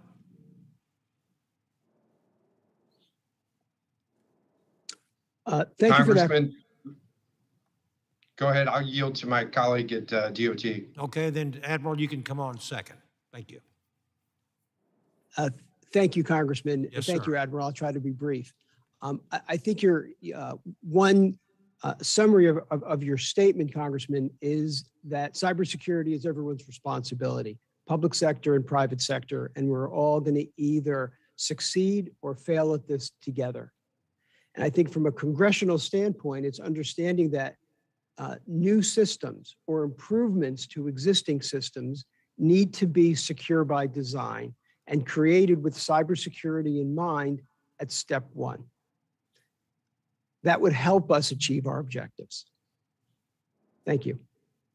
Thank you. Admiral? Congressman, thank you. I support the comments made by Mr. Schachter there at DOT. What I would offer as well, though, is that we have to treat cybersecurity as an operational imperative, and it has to be part of an overall risk management approach within both the private sector and the federal government. And so I think that, in order to achieve that, you have to have an accountable person. They have to be able to do an assessment and understand the risk. They have to be empowered to manage those risks. And then it also comes back to exercising and reporting. Where it comes to reporting right now, we have to change the paradigm from what is the minimum I need to disclose to how can I help protect others? Because as we've heard through testimony already, these incidents cut across so many different infrastructures, and reporting really helps us to make us all stronger, Congressman. Absolutely. Thank you so very much. And I hope that we will remember retaliation can curtail some of this. I will yield back, Mr. Chairman. Gentleman yields back. At this time, I will yield to myself. Mr. Grossman, the aviation sector is composed of aircraft, airlines, airports, and aviation operators such as air traffic control personnel and ground crew. As you know, it's a mix of private sector companies and public agencies, including the FAA. However, a cyber attack on one portion of this sector can have cascading effects on the entire system with devastating impacts to the public. Can you describe from a cybersecurity perspective how the FAA assists and supports the aviation sector? Absolutely. Thank you for that question, Congressman. The FAA engages with industry on several fronts. We are a regulator and a collaborator. So from a collaboration perspective, we engage with much of the aviation community through efforts like the Aviation ISAC, which we're close partners with, the Aviation Sector Coordinating Council, manufacturers, associations, and of course through our primary engagement, the ACI, the Aviation Cyber Initiative. You know, in these engagements, we share best practices and standards, guidance, and we promote information sharing. As a regulator, we work directly with manufacturers and industry standards to assure that these two are kind of married up, and so folks are using industry standards and and are building products that are appropriate. So in defending the aviation sector from various cyber crimes, do you believe it is important to coordinate and even cooperate with the private sector to assist them? Well, I think, as Mr. Schachter mentioned earlier, cybersecurity is a team sport, and we're all in this together. Public and private sector work together, which is really why we formed the Cyber Initiative for aviation itself across the entire ecosystem, so that we can work more collaboratively with operators, manufacturers, other agencies, private and public sectors work together to share information and to try to improve the resiliency of the ecosystem. So this is for the entire panel. Where do you see the biggest cyber threats coming from? From specific actors like the recent attacks on local governmental entities with ransomware, from foreign entities, from non-state actors? Are there significant threats from even some of our own weaknesses, like our failure to update and strengthen our cyber infrastructure, or poor cyber hygiene and failure to apply strict cybersecurity protocols? What are your insights? Oh, Congressman, I think you just listed them all. I think I don't know that any of us, I don't want to speak for the rest of the panel, would highlight one over the other. I mean, we're all aware of the recent compromise of SolarWinds that occurred last year, but there are other threats out there, and I think that compromise is certainly still fresh in our minds. But I wouldn't choose that actor over other actors or other vulnerabilities if you were asking me which is worse. But I'd like to just mention that I think it's come up several times, both from the witnesses and from the congressmen as well. It's the interdependencies between the critical infrastructure that make this so challenging. So we're talking about transportation, and transportation not only relies on other sectors to operate effectively, but other sectors rely on it as well. We issued a report just last month on the communications sector, and the transportation sector was one of those sectors that had been identified by CISA as one it depended on. In other words, it could not operate without it. And so I think the challenge there is, while there is resiliency built in many ways to physical attacks, the cyber attacks continue to show us that we need to do more to not only shore up specific sectors, but the entire nation's approach to cybersecurity as well, which is why we emphasized in our recent work the importance of having a national cyber strategy so that it can be an all-in-government effort to elevate our cyber capabilities within the nation. Thank you all. Mr. Graves of Louisiana.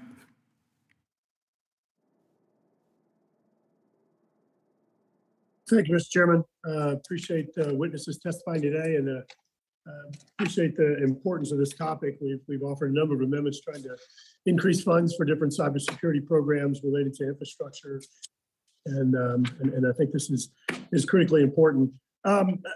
Ms. Woodward and perhaps Admiral, your testimonies discuss information sharing between TSA and the Coast Guard to identify and manage threats in the maritime transportation system.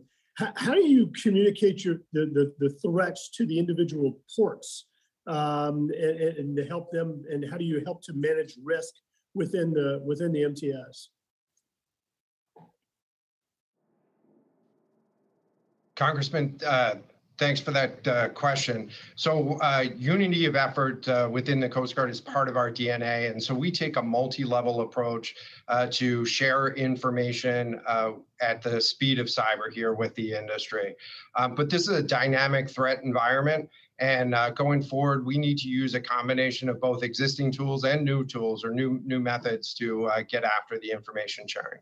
So for this multi-level approach at the local level, we work through our area maritime security committees. Each of those have established cyber subcommittees that are responsible for that day-to-day sharing of information, for conducting the exercises, for reviewing best practices and understanding how to move forward. Those same people then are integral to response efforts when they occur in the ports.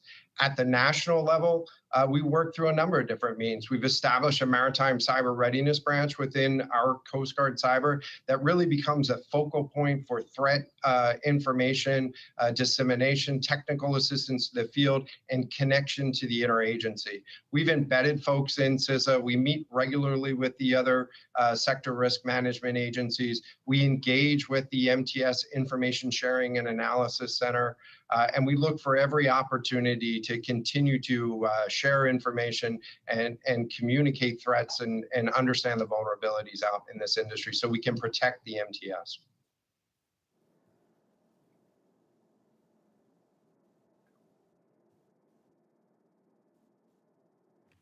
Thank you. And TSA, anything to update there?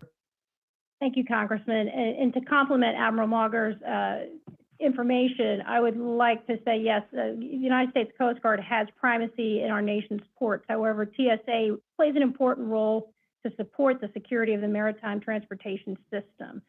To that end, we have actually developed the TSA exercise training program, which started, frankly, as a port step security training exercise program. It started in the maritime sector in the mid-2000s. We have grown that training and exercise program across all modes of transportation. The U.S. Coast Guard is an important partner where Admiral Mauger mentioned we can actually exercise at both a national and a local level. And if an entity is not able to participate, we do maintain all of those lessons learned and exercise information in an accessible system to thousands of local operators, first responders, and those law enforcement professionals who support the security of the nation's ports and other transportation modes. Congress also generously chartered the Surface Transportation Security Advisory Committee a few years ago. Amongst the members includes obviously our stakeholders, our private sector stakeholders representing a multitude of interests across all surface transportation modes. However, we also have 14 federal agencies that also serve on that committee as non-voting contributing members. Ms. Newhouse, I think my concern is if we have a very active or a very live incident, the ability to quickly communicate and disseminate that information with the ports. I'm not sure that the security committees or the apparatus that you're describing allows for that direct and sort of nimble communication to the ports and other potential threatened entities out there. And that's where my concern is. I just have about 45 seconds left. I want to ask one other question of the Coast Guard. I'm going to follow up with y'all through questions for the record. But Admiral, can you tell me whether or not y'all are working with FEMA to update the NIMS system to be able to track and follow through on cyber incidents? Congressman, in terms of, first of all, communication with the ports, we have 24-hour watches that have access to the information and share that information, but look forward to your questions and follow-up questions. With regard to incident response, we stand up at the local level a unified command, which is a structure that was established under NIMS to be able to respond to incidents, and we can be happy to provide more information about that in follow-up or later during this hearing if you'd like. That would be great. And maybe NIMS isn't the perfect system, but it seems like there needs to be some type of mechanism like that for tracking accountability. Thank you, Mr. Chairman. You're back. Gentleman yields back. Ms. Titus. Thank you very much. I'd like to go back and follow up on some of Mr. Carson's comments about coordinating with the private sector. Mr. Grossman, you mentioned the ISACs. I think one area that y'all didn't talk about the coordination is in commercial space. We've been hearing a lot about these billionaire joy rides to outer space, but we know that that's an important industry. It can help us take products up to the space station or launch satellites. So good potential use there. And there are a variety of companies that are starting to get into this. And I think that that increases the potential for cyber threats.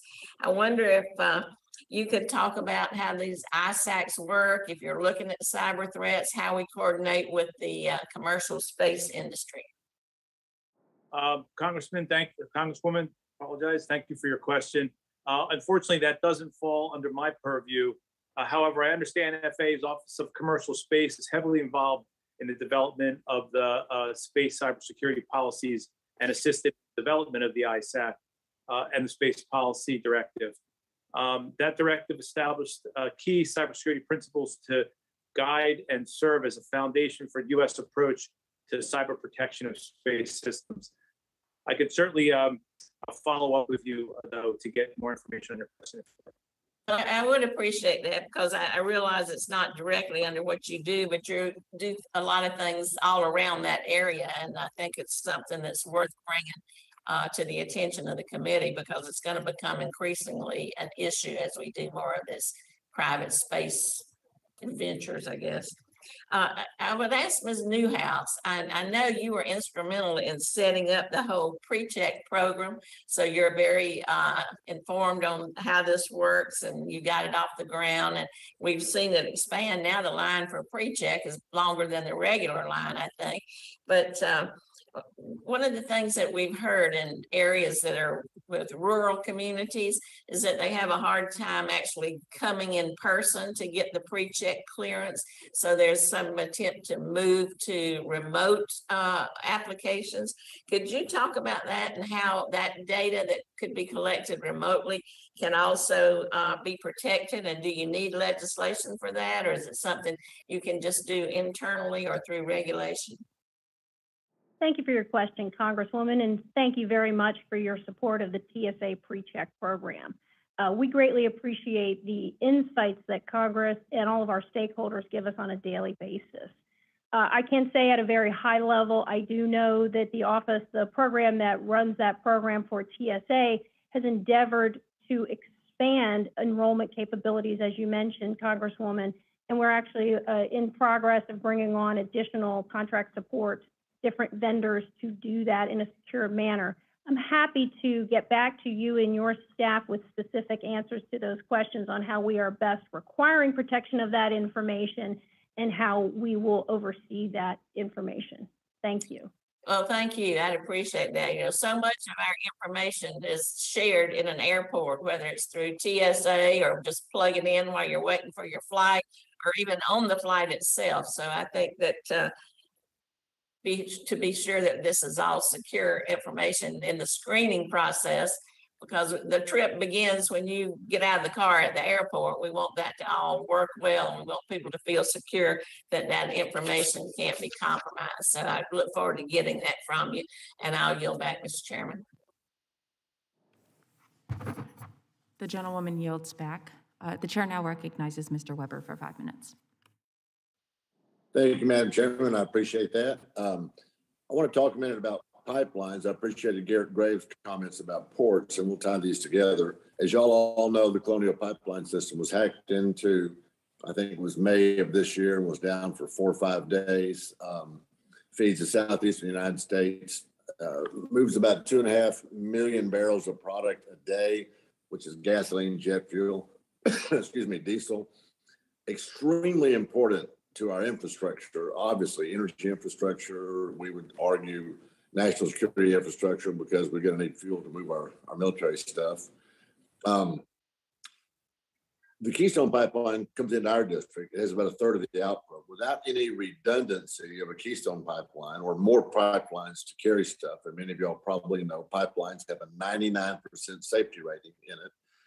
All that to, with them, they move product the most efficiently and most safely. All that to say that from an energy perspective, with vulnerability to being hacked, would it sound like we ought to have a system in place to notify either pipeline operators? I would add ports to it, like Congressman Graves did, as well as other ways that we move energy. Since we have limited time now, I know we talked about doing it at the speed of cyber speed, so to speak, but should there be a process in place to where the greatest amount of energy is protected as early on as possible? I don't know, is that a possible, Mr. Shacker, I'll go to you. Is that something that sounds, number one, a good idea, and number two, possible? Thank you for that question.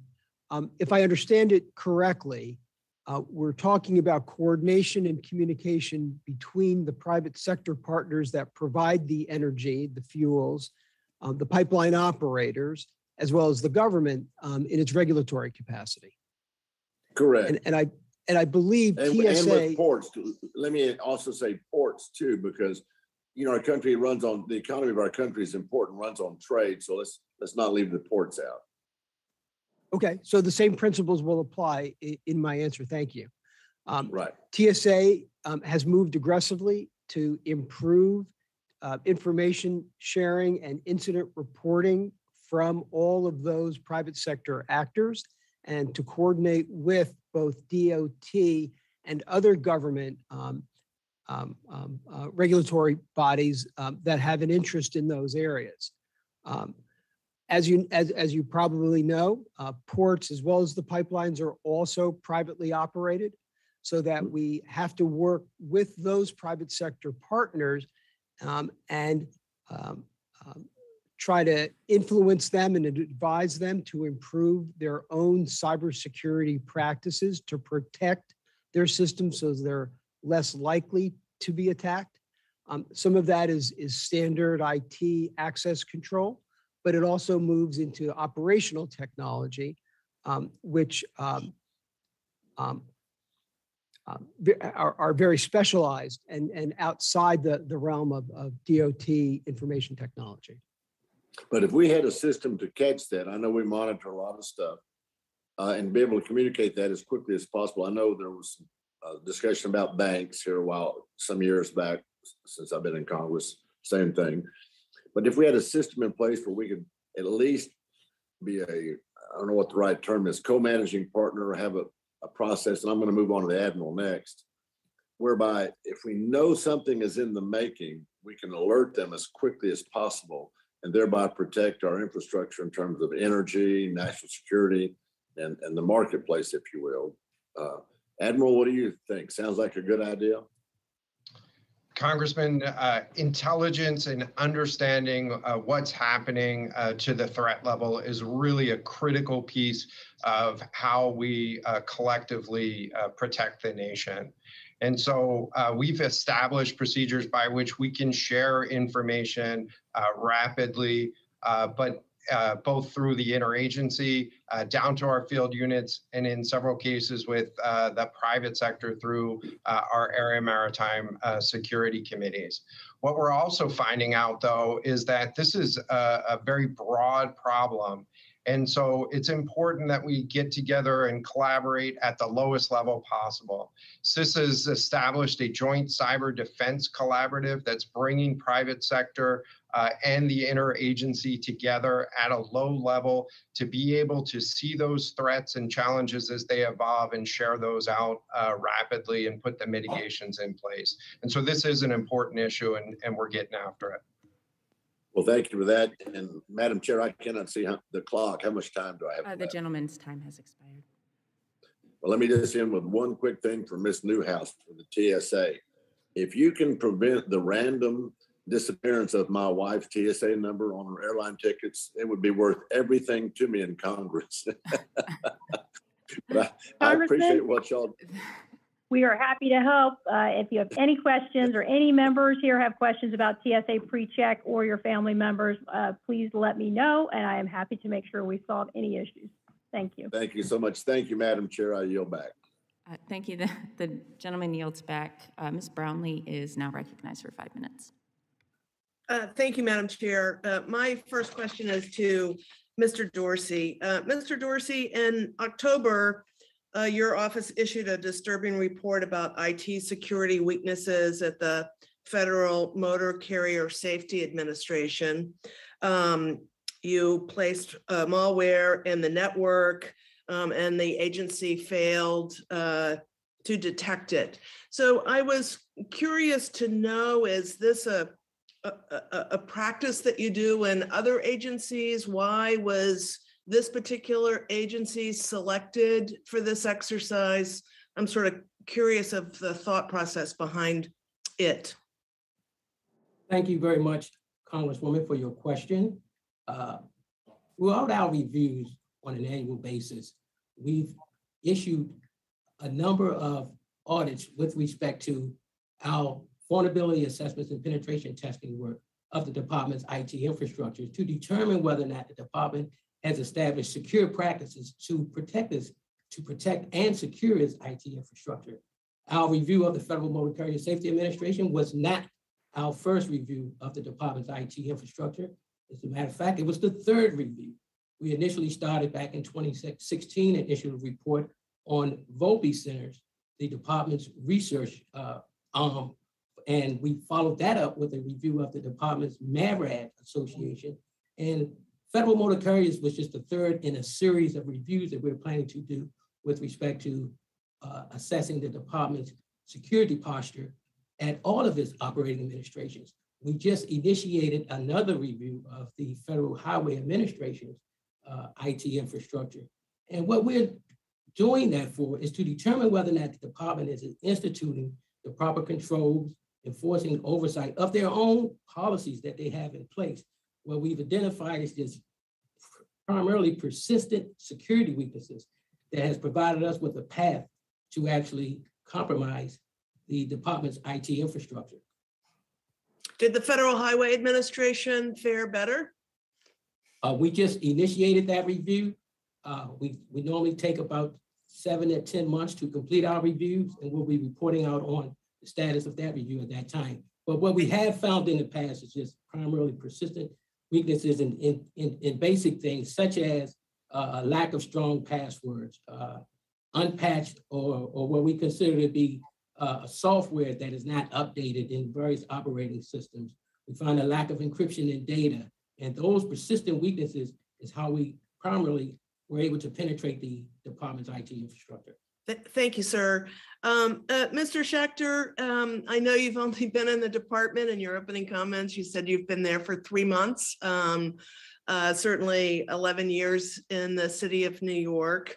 And I guess, you know, I would just like to ask you, how would you what grade would you give yourself at this particular point? Would it be an A, a B, a C, a D, an F?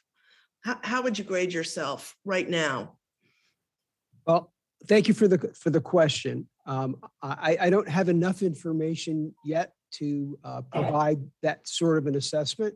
What I can tell you, and as Mr. Dorsey mentioned, some of those audit findings do go back to 2016, before DOT created a central operating environment for the purpose of addressing across DOT some of the very same findings that OIG found in multiple modes related to access control, vulnerability and patch management, that the common operating environment gives us much better tools to provide that security across all the modes at DOT who use this common operating environment.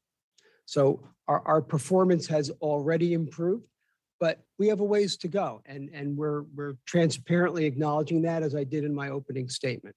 And I think pardon me? Well, I just wanted to go on to another question because I only have a few more seconds Sure. left. So you've also mentioned, you know, limited resources several times in your answers today. And so I'm wondering, you know, do you have enough resources to do what you think you need to do? And if not, are you planning on making, further budget requests in the 2023 budget cycle? Thank you for that question as well. Still too new to the position to fully assess whether we have sufficient resources as needed to address this, or the resources in the right place or with the right expertise. And I expect before too long to be able to share that that information. Thank you, sir. My time is up. Madam Chair, I yield back. Thank you. The gentlewoman yields back. The chair now recognizes Mr. Burchett for 5 minutes. Thank you, Chair Lady. This is for Rear Admiral Malger. How do you say your name, sir? Is it Malger or Malger? It's Malger, Congressman. Thank you. All right. You can call me Tim. Semper Paratus, I believe, is your all's motto, if I'm correct. I'm really concerned about the Russian efforts to target the undersea fiber optic cables that carry 99% of U.S. communications abroad, many of which are operated by private companies. I understand that a lot of information about undersea cable system is classified, but given the Coast Guard's role in protecting the marine transportation system, can you comment on our nation's ability to prevent and respond to cyber attacks against our undersea cable infrastructure? Congressman, our maritime transportation critical infrastructure is varied, and it's dependent on other modes of critical infrastructure. And as you've highlighted, there are very substantial threats against the maritime critical infrastructure every day. And so that's why we've put together, excuse me, that's why we've operationalized our cybersecurity and made it part of our prevention and response framework to make sure that we're getting after this threat at the speed and pace at which it demands. I can offer you a follow-up brief with regard to cables if you'd like, sir. I would really like that. Just out of curiosity, how many ribbons are on your chest? Congressman, I don't even know how many ribbons are on my chest here. So maybe I can get you that answer for the record. That's all right. No, it's very distracting, but I think it's pretty cool. Thank you, brother, for serving our country. I always remember a buddy of mine, Ron Eisenberg, back home, who's a coastie, and I always remember at the Veterans Day celebration that everybody gets up and sings their service anthems or whatever. And, my daddy was an old Marine. Of course, he'd sing the Marine Corps hymn. And there was always just one coastie in all of Knox County that would get up and sing. And he would just scream it out in the back because he'd be by himself. And I always thought that was pretty cool. But thank you. Hey, this is for Mrs. Newhouse, the TSA. I won't get after you for the terrible service sometimes I see people get, because in Knoxville, Tennessee, actually the group is pretty good. I always gripe about the one up here in D.C., which is, in my opinion, pretty lackluster. But a couple of months ago, the TSA announced plans to issue new cybersecurity regulations for rail and airline companies. Now, how much time did your all's agency give the impacted stakeholders to respond and provide feedback on those directives? Thank you, Congressman, and thank you for recognizing our fine transportation security officers, particularly in Tennessee. We're very proud of them, and they're frankly amongst our top performing airports and officers in the country. So thank you for that compliment. With respect to the rail and higher risk rail and rail transit directives, along with the aviation security program changes, actually we've followed a very robust rubric of engagement. I will give you the example for aviation. We utilize existing security requirements and programs and provided ample notice and comment, both verbally and in writing, in multiple sessions. And we have also, as I mentioned in my opening to Ranking Member Graves, we've taken that feedback and updated definitions of a reportable cybersecurity incident. So we've taken that seriously. With respect to my rail partners, as I mentioned earlier in my testimony, we have embarked on a robust engagement at the CEO level, starting with Secretary Mayorkas, Administrator Pekoski, amongst many other DHS senior officials, along with our CISA partners, to engage both at the classified level and the unclassified level to describe the known, ongoing, and persistent threats that are driving these policies. We then provided written copies to the regulated parties to have an opportunity to review these, albeit in certain circumstances, we do need to act swiftly given the persistent threats. However, what we have done, and particularly over this last month, I can personally tell you from my office, the standpoint, we have engaged extensively over these last 4 weeks and have updated based on those feedbacks, particularly from our rail partners. Thank you. Has your agency received any concerns from the stakeholders about how the upcoming cybersecurity directives would impact their current operations? Thank you, Congressman. Yes, everything we do every day is about continuous improvement. And one of those areas of continuous improvement is to first do no harm and actually complement operations while securing those operations. So we have heard a number of concerns to ensure that all operators, large and small, can apply these cybersecurity measures in an effective and efficient manner. So we do take that into consideration, and we continue to elicit feedback. We're not just done when we issue the documents. It's a continuous feedback loop and improvement, and we stand committed to that. Thank you. I've run out of time, and I yield none of my time back to you, Chair Lady. Thank you. The gentleman yields. The chair now recognizes Mr. Payne for 5 minutes. Thank you, Madam Chair. And Ms. Newhouse, I'm going to contact you outside of this hearing with some respects to pre-check at Newark International Airport. I received some documents from flyers that flew into Newark that had an issue with the pre-check, but I will do that at a later time. Under the Rail Safety Improvement Act of 2008, Congress mandated railroads that carried hazardous materials and passengers to install positive train control systems. Positive train control systems work to prevent unsafe movements and accidents by using an information network to regulate trains' positions. Can you elaborate on the new TSA directive concerning cybersecurity in passenger and freight rail? And how will this directive help secure PTC systems? Thank you for your question, Congressman, and we look forward to receiving the inquiry regarding TSA PreCheck. We're happy to help. With respect to the new rail security directives that we've just worked with our partners to implement, really with respect to positive train control and any other operational or informational technology systems, those directives apply to all of it. And if I may, we have focused very heavily on reporting. We have to know even anything that could really reasonably impact those operations, whether it is PTC or other IT or OT systems. So the early warning and indicators are critical.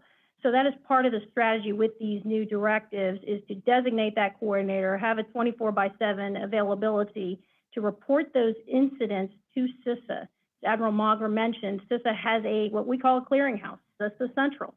In addition to multiple, and we don't forestall any other reporting requirements or reporting channels that operators may have to independent operating agencies, but CISA Central sits at the center of the United States government to maintain that information and disseminate it fast. Can go at the national level down to the local level. Again, with respect to any IT and OT system, we are requiring these rail operators to develop a cybersecurity incident response plan. We're working with them. We're doing that in concert with all of the modal administrations at DOT. We want to make sure that our folks in the field, as you're well familiar with them, have that information and have that at hand. Yes. Last two, we're asking the operators to conduct self-assessments and identify vulnerabilities and gaps and have us help them close those gaps. Thank you. Thank you. Mr. Marino, good cyber hygiene is critical to keeping our cyber transportation infrastructure safe and operational. Federal agencies must not be exempt from adhering to cyber hygiene standards. As chairman of the Railroads, Pipelines, and Hazardous Materials Subcommittee, I have a responsibility to ensure that the Federal Railroad Administration meets the evolving threat of cyber attacks. How can Congress better assist agencies such as FRA to develop and keep good cyber hygiene practices? Congressman Payne, I think the best method of doing that is your continued support of the Inspectors General community as well as to GAO in the audits that we conduct. It's extremely helpful and productive, in particular, to have Congress's support not only during our audits but also following them when it comes to recommendations that we've made. And so we're grateful for that support. I think the important thing when it comes to, in particular, smaller entities is to ensure that those departments and agencies that they are part of have the capability to monitor the performance themselves. And likewise, at the more central level, OMB and the federal CIO and federal CISO offices are doing everything they can to likewise give feedback to big and small agencies and what they need to do to get better at cybersecurity.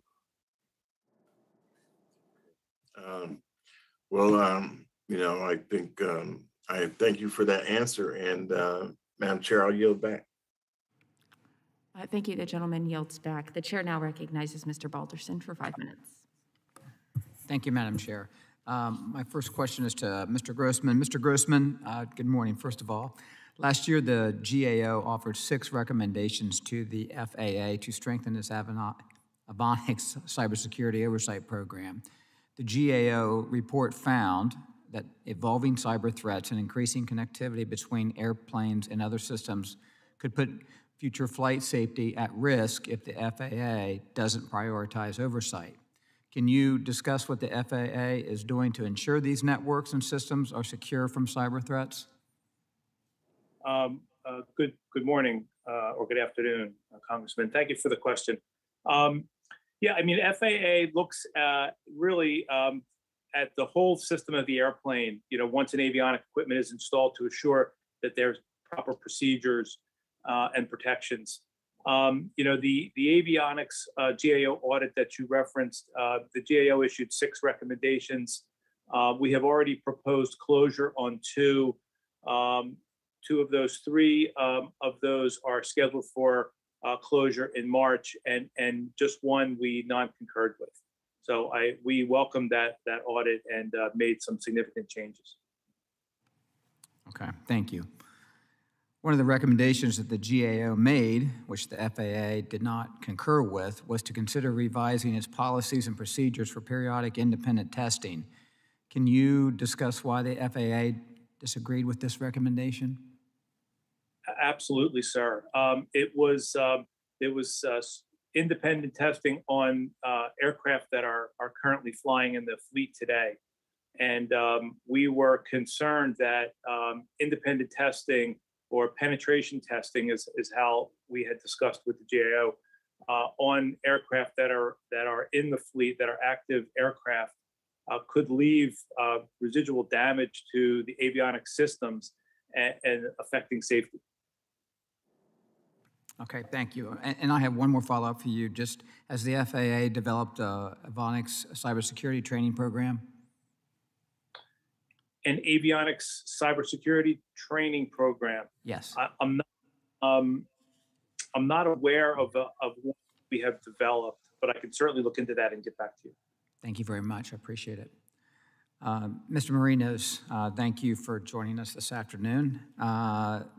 In December of 2020, GAO reported that none of the 23 agencies in its review had fully implemented key foundational practices for managing information and communications technology supply chains.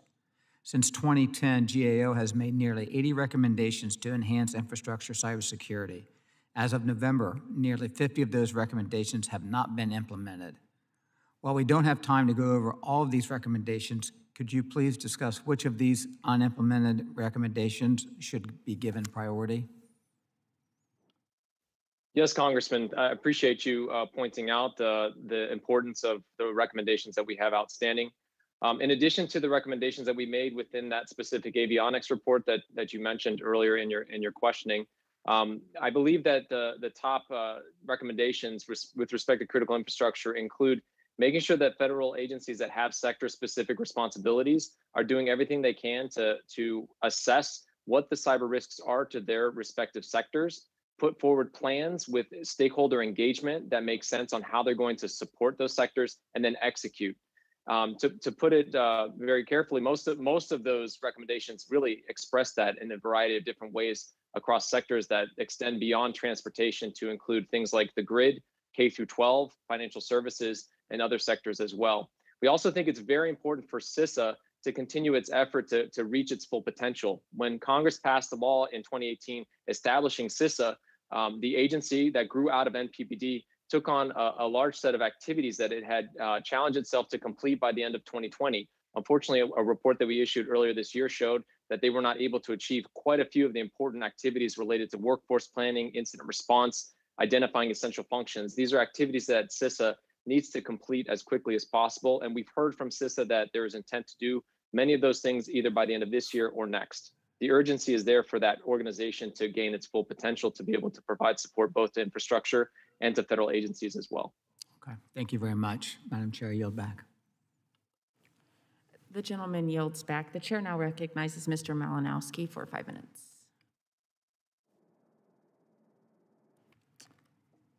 It looks like Mr. Malinowski might not be on. Mr. Carter, you are now recognized for 5 minutes.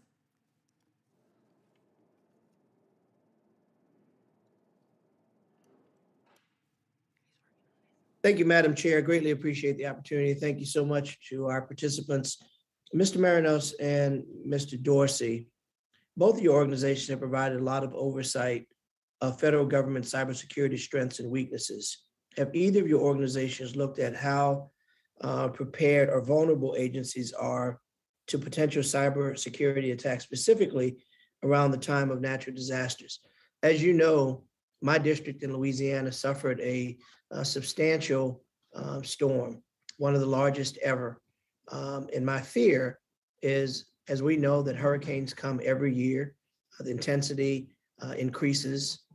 And my fear is that our critical infrastructure is particularly vulnerable during those periods. Can you share with me your thoughts on ideas and or practices to protect our critical infrastructure during natural disasters? Yeah, I'd be happy to, Congressman. And I think that you noted in the previous hearing that the National Association of State CIOs had also identified that as a real threat. And so I think it does speak to just how important it is to consider not only when we can be strong at our most resilient state, but also at our weakest points, which can come often with natural disasters. What I would say is over the course of the last several decades, GAO has been tasked by Congress to look specifically at how federal agencies are preparing themselves for man-made or natural disasters through continuity of operations activities. And a key part of continuity planning is to ensure the continual availability of information. And you can't do that without thinking about cybersecurity as well. I think that's probably a very important part of looking at any cybersecurity program at a federal agency is its ability to recover from disasters.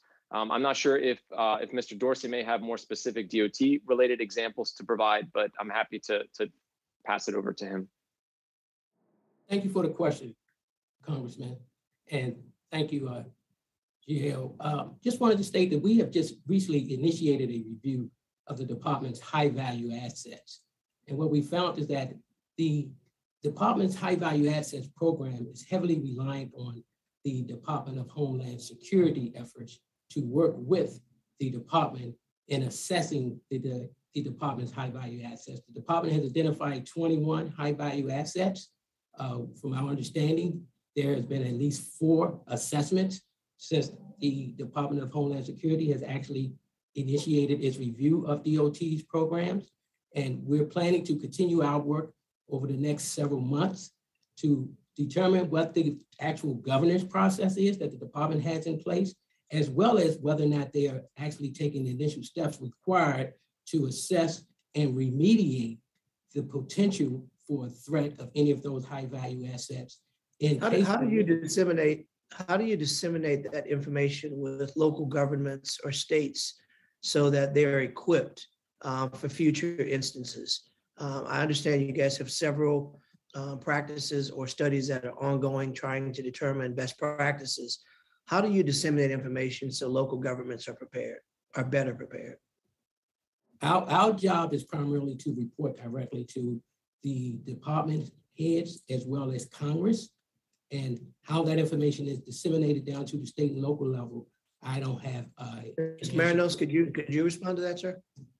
Yes, sir. I think that falls on the shoulders of CISA. You know, we've seen CISA develop its capabilities, especially when it comes to the support it can provide to state and local governments and to owners and operators that may not have capabilities to do things like assess their own capabilities. Those are offerings and services that CISA has.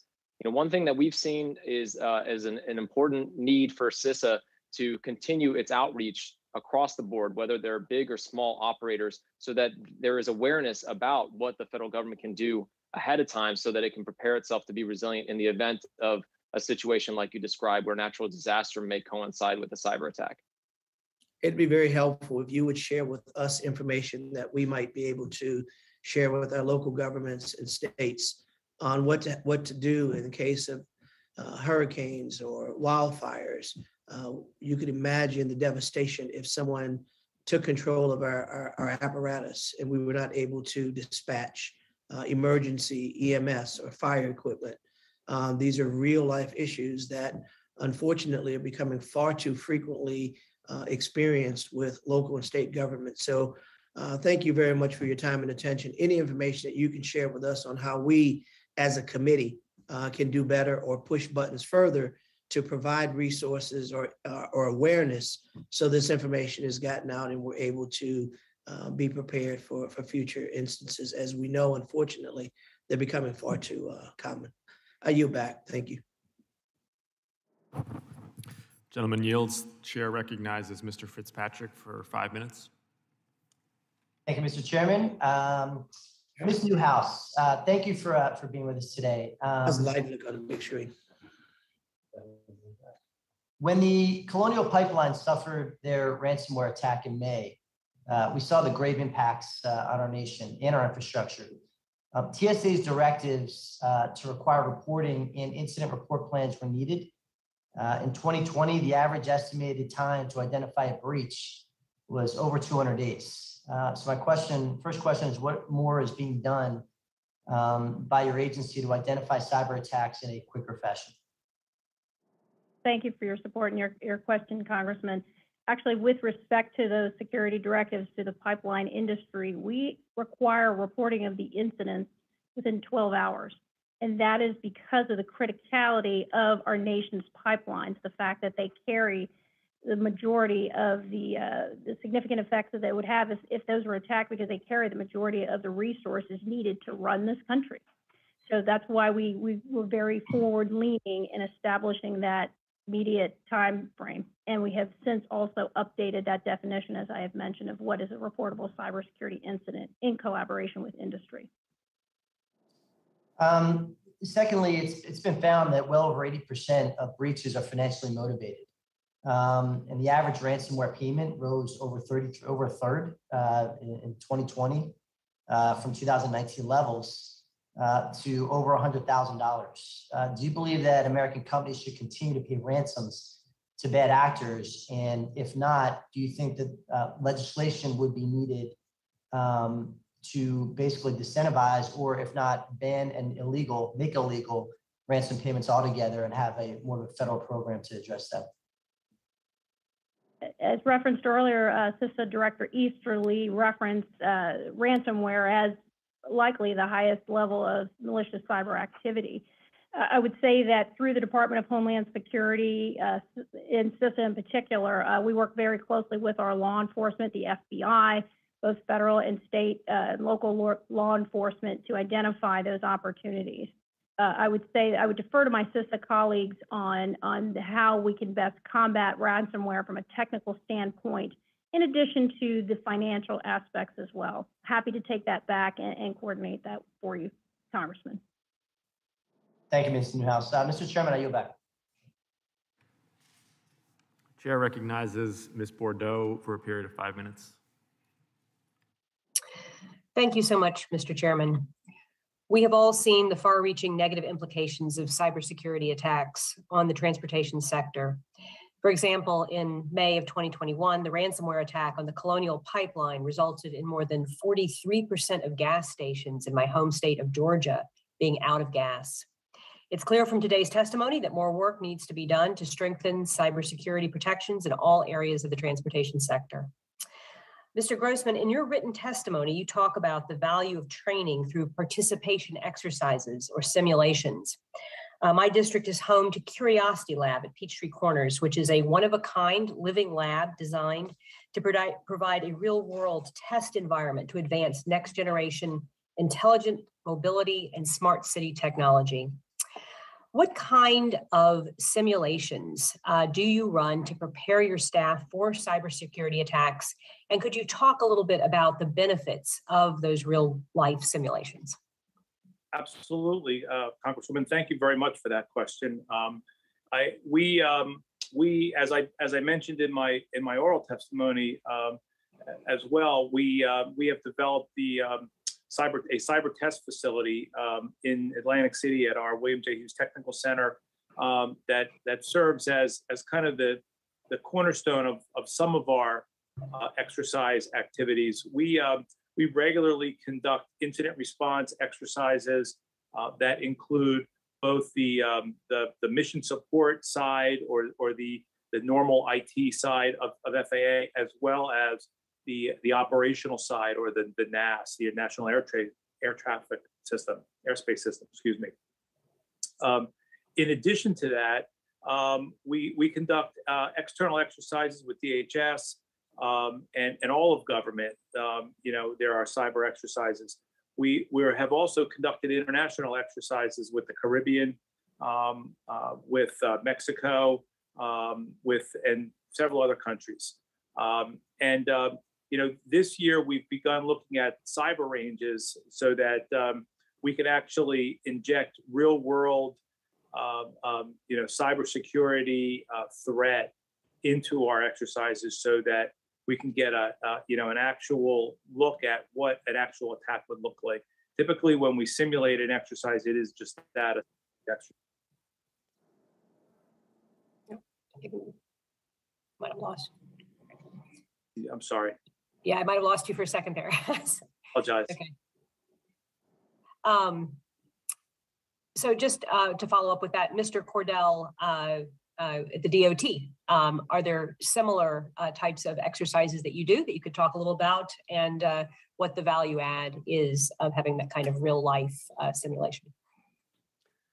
Well, thank you for that question, because it gives me an opportunity to discuss actually one of the most effective and least expensive type of simulation exercises. And that's one where we send essentially a test email encouraging people to click on an unknown link, a technique called phishing. And what we see is by repeating that on a regular basis, people get much smarter and become much more cautious about clicking on those links. And as was mentioned a little while ago, this is a prime way that malware gets introduced into enterprise environments unknowingly by people within the organization. So this is, as I said, a very effective, very inexpensive means of protecting and the network and providing greater access control. Thank you very much. I yield back the balance of my time. Chair recognizes Mr. Mass for a period of 5 minutes. Thank you. Admiral, I'd love to start with you. Number one, thank you for your service in the United States Coast Guard. I very much appreciate that. I want to talk a little bit about this. If your men and women are physically attacked, do they return fire? Congressman, we have a well-established, well-rehearsed, well-trained a process in place for use of force in the Coast Guard. It is not my area of expertise, and so if you want to go into that in more detail, I'd be happy to take that question for the record or set up a briefing for you. Not a lot of detail, just really, just logically and commonsensically.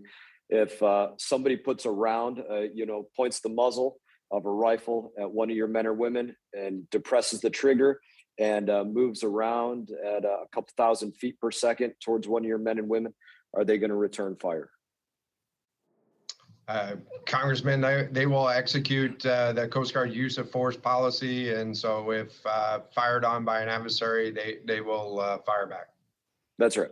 Like I said, that's not meant to be provocative, right? It's common sense that they will. Again, understanding you're not a shooter by your own admission. Do you think that they should shoot until they totally eliminate the threat?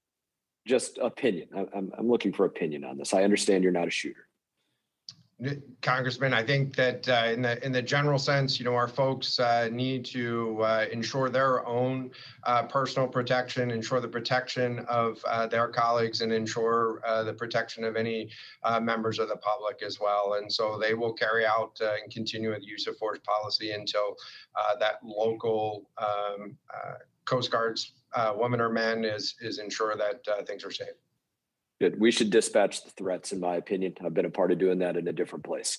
And I want to layer this on cyber attacks and cyber threats. And the reason that I asked that was to go and layer that on this question. Should we approach a cyber attack in the same way that we would approach a physical attack? Should we go out there? There's a moment that it turns from defending myself to going out there and seeking a violent course of action to dispatch the threat that is coming against me. And it becomes offensive, and that's not provocative. Should we be pursuing that in every instance of being shot at in form of cyber, that we dispatch that threat so that it can never again pose that threat to us again? So, Congressman, as we move this into the cyber landscape, it's really important to understand that there are key differences. There's a big difference between attributing a shooter right in front of you using force against you that you can see and react to versus somebody in the cyberspace that might be working through a different adversary or might be working through a different venue to get after you. So attribution in cyberspace is really critical. That said, the Coast Guard released a cyber strategic outlook in August that puts together 3 lines of effort. The first line of effort is about defending and operating our networks and DoD networks. The second one is about protecting the maritime transportation system. And we bring together the full spectrum of the prevention and response framework to protect the maritime transportation system. And then the third line of do you believe in making that transition, however, from we were attacked, we are now assessing what happened from the attack, and we are now transitioning to offensive to eliminate where we assess the origin of that threat? If you can assess the origin of that threat, do you believe in becoming offensive against that threat? Congressman, we are building with support from Congress in fiscal year 21 and with support from the administration in the FY22 president's budget, we are building out a cyber mission team capability that allows us to take full spectrum operations and effects, provided that we have the right authorities in place against adversaries. And so that's this is yes. an important part. The full spectrum meaning part of our strategy. Full spectrum meaning yes, you believe you should have that capability to transition to the offensive against where you believe a threat originated from. Congressman, that is the key part of our 3 lines of effort in our strategic outlook. We're aligning our training under the joint DoD standards so that we can work closely with the Department of Defense to carry out what the nation needs from their forces. Gentleman's time has expired. Thank you, Mr. Chair. Chair recognizes himself for 5 minutes. Last month, we heard from industries on real-world challenges they face, and I look forward to speaking with our witnesses today on how the federal government can work with its private sector partners to protect and strengthen our digital infrastructure as well. This question is for first Mr. Dorsey and then Mr. Marinos in that order, please. My district in Massachusetts has 2 leaders at least in the cybersecurity industry. Industrial Defender is headquartered in Foxborough, Massachusetts, and CyberArk in Newton. These companies work on security roadmaps and software to protect complex operational technology in line with NIST compliance. Has the DOT Inspector General's Office and/or the GAO looked at how federal agencies are interacting with companies like these and local transportation agencies? And do you have any recommendations for improving public-private coordination and cooperation? And these questions are first for Mr. Dorsey and then for Mr. Marinos. Thank you for your question, Congressman. The Department of Transportation Office of Inspector General has not looked at that line of coordination, if you will. But what I will say is that as part of our annual assessments through FISMA, we do work with the department and ask them a series of questions from the standpoint of a supply chain risk management area. And what we do with that line of reasoning is just go back and determine whether or not the department has taken appropriate steps with respect to ensuring that any vendor-related software that they get is not associated with any type of counterfeit efforts or anything like that. And we also make a determination as to what extent does DOT ensure that products, system components, systems, and services of external providers are consistent with DOT cybersecurity policy. That's a new requirement that just has been incorporated in the IG FISMA metrics that we have to assess on an annual basis. Outside of that, that's how we go about communicating with the OMB, as well as how we report to Congress with respect to what the department's efforts are in that particular arena. Thank you. Mr. Marinos? Yes, so Congressman, two thoughts here. One, GAO was tasked by law to evaluate the adequacy of standards that the National Institute of Standards and Technology puts out, so NIST. And the biggest one in this area is the cybersecurity framework. And as part of the 4 reviews, we're actually wrapping up the 4th just in the next few months. We looked at how the cyber framework was pulled together, including what kind of engagement NIST had in doing a public exposure draft and receiving comments from outside stakeholders and then incorporating them into the framework. They've done this on a couple iterations of the framework, and they of course do it on other special publications as well. So we may not necessarily interact directly with organizations like those that you mentioned, but we certainly evaluate how NIST is taking in information from folks out there, the experts out there on cybersecurity, and whether they can use that to better the framework and the guidance that's being put out. And then the second thing I just mentioned too, though, is that GAO does engage quite often with state and local audit offices, including the Massachusetts State Audit Office as well. And that's been a really great opportunity because it gives us a chance to have a better sense of how effective federal guidance is within their capacity and what are sort of the threats and the landscape that they are also seeing, but state and local agencies have to combat as well. Thank you to you both. The chair yields the balance of his time and recognizes Mr. Johnson for 5 minutes.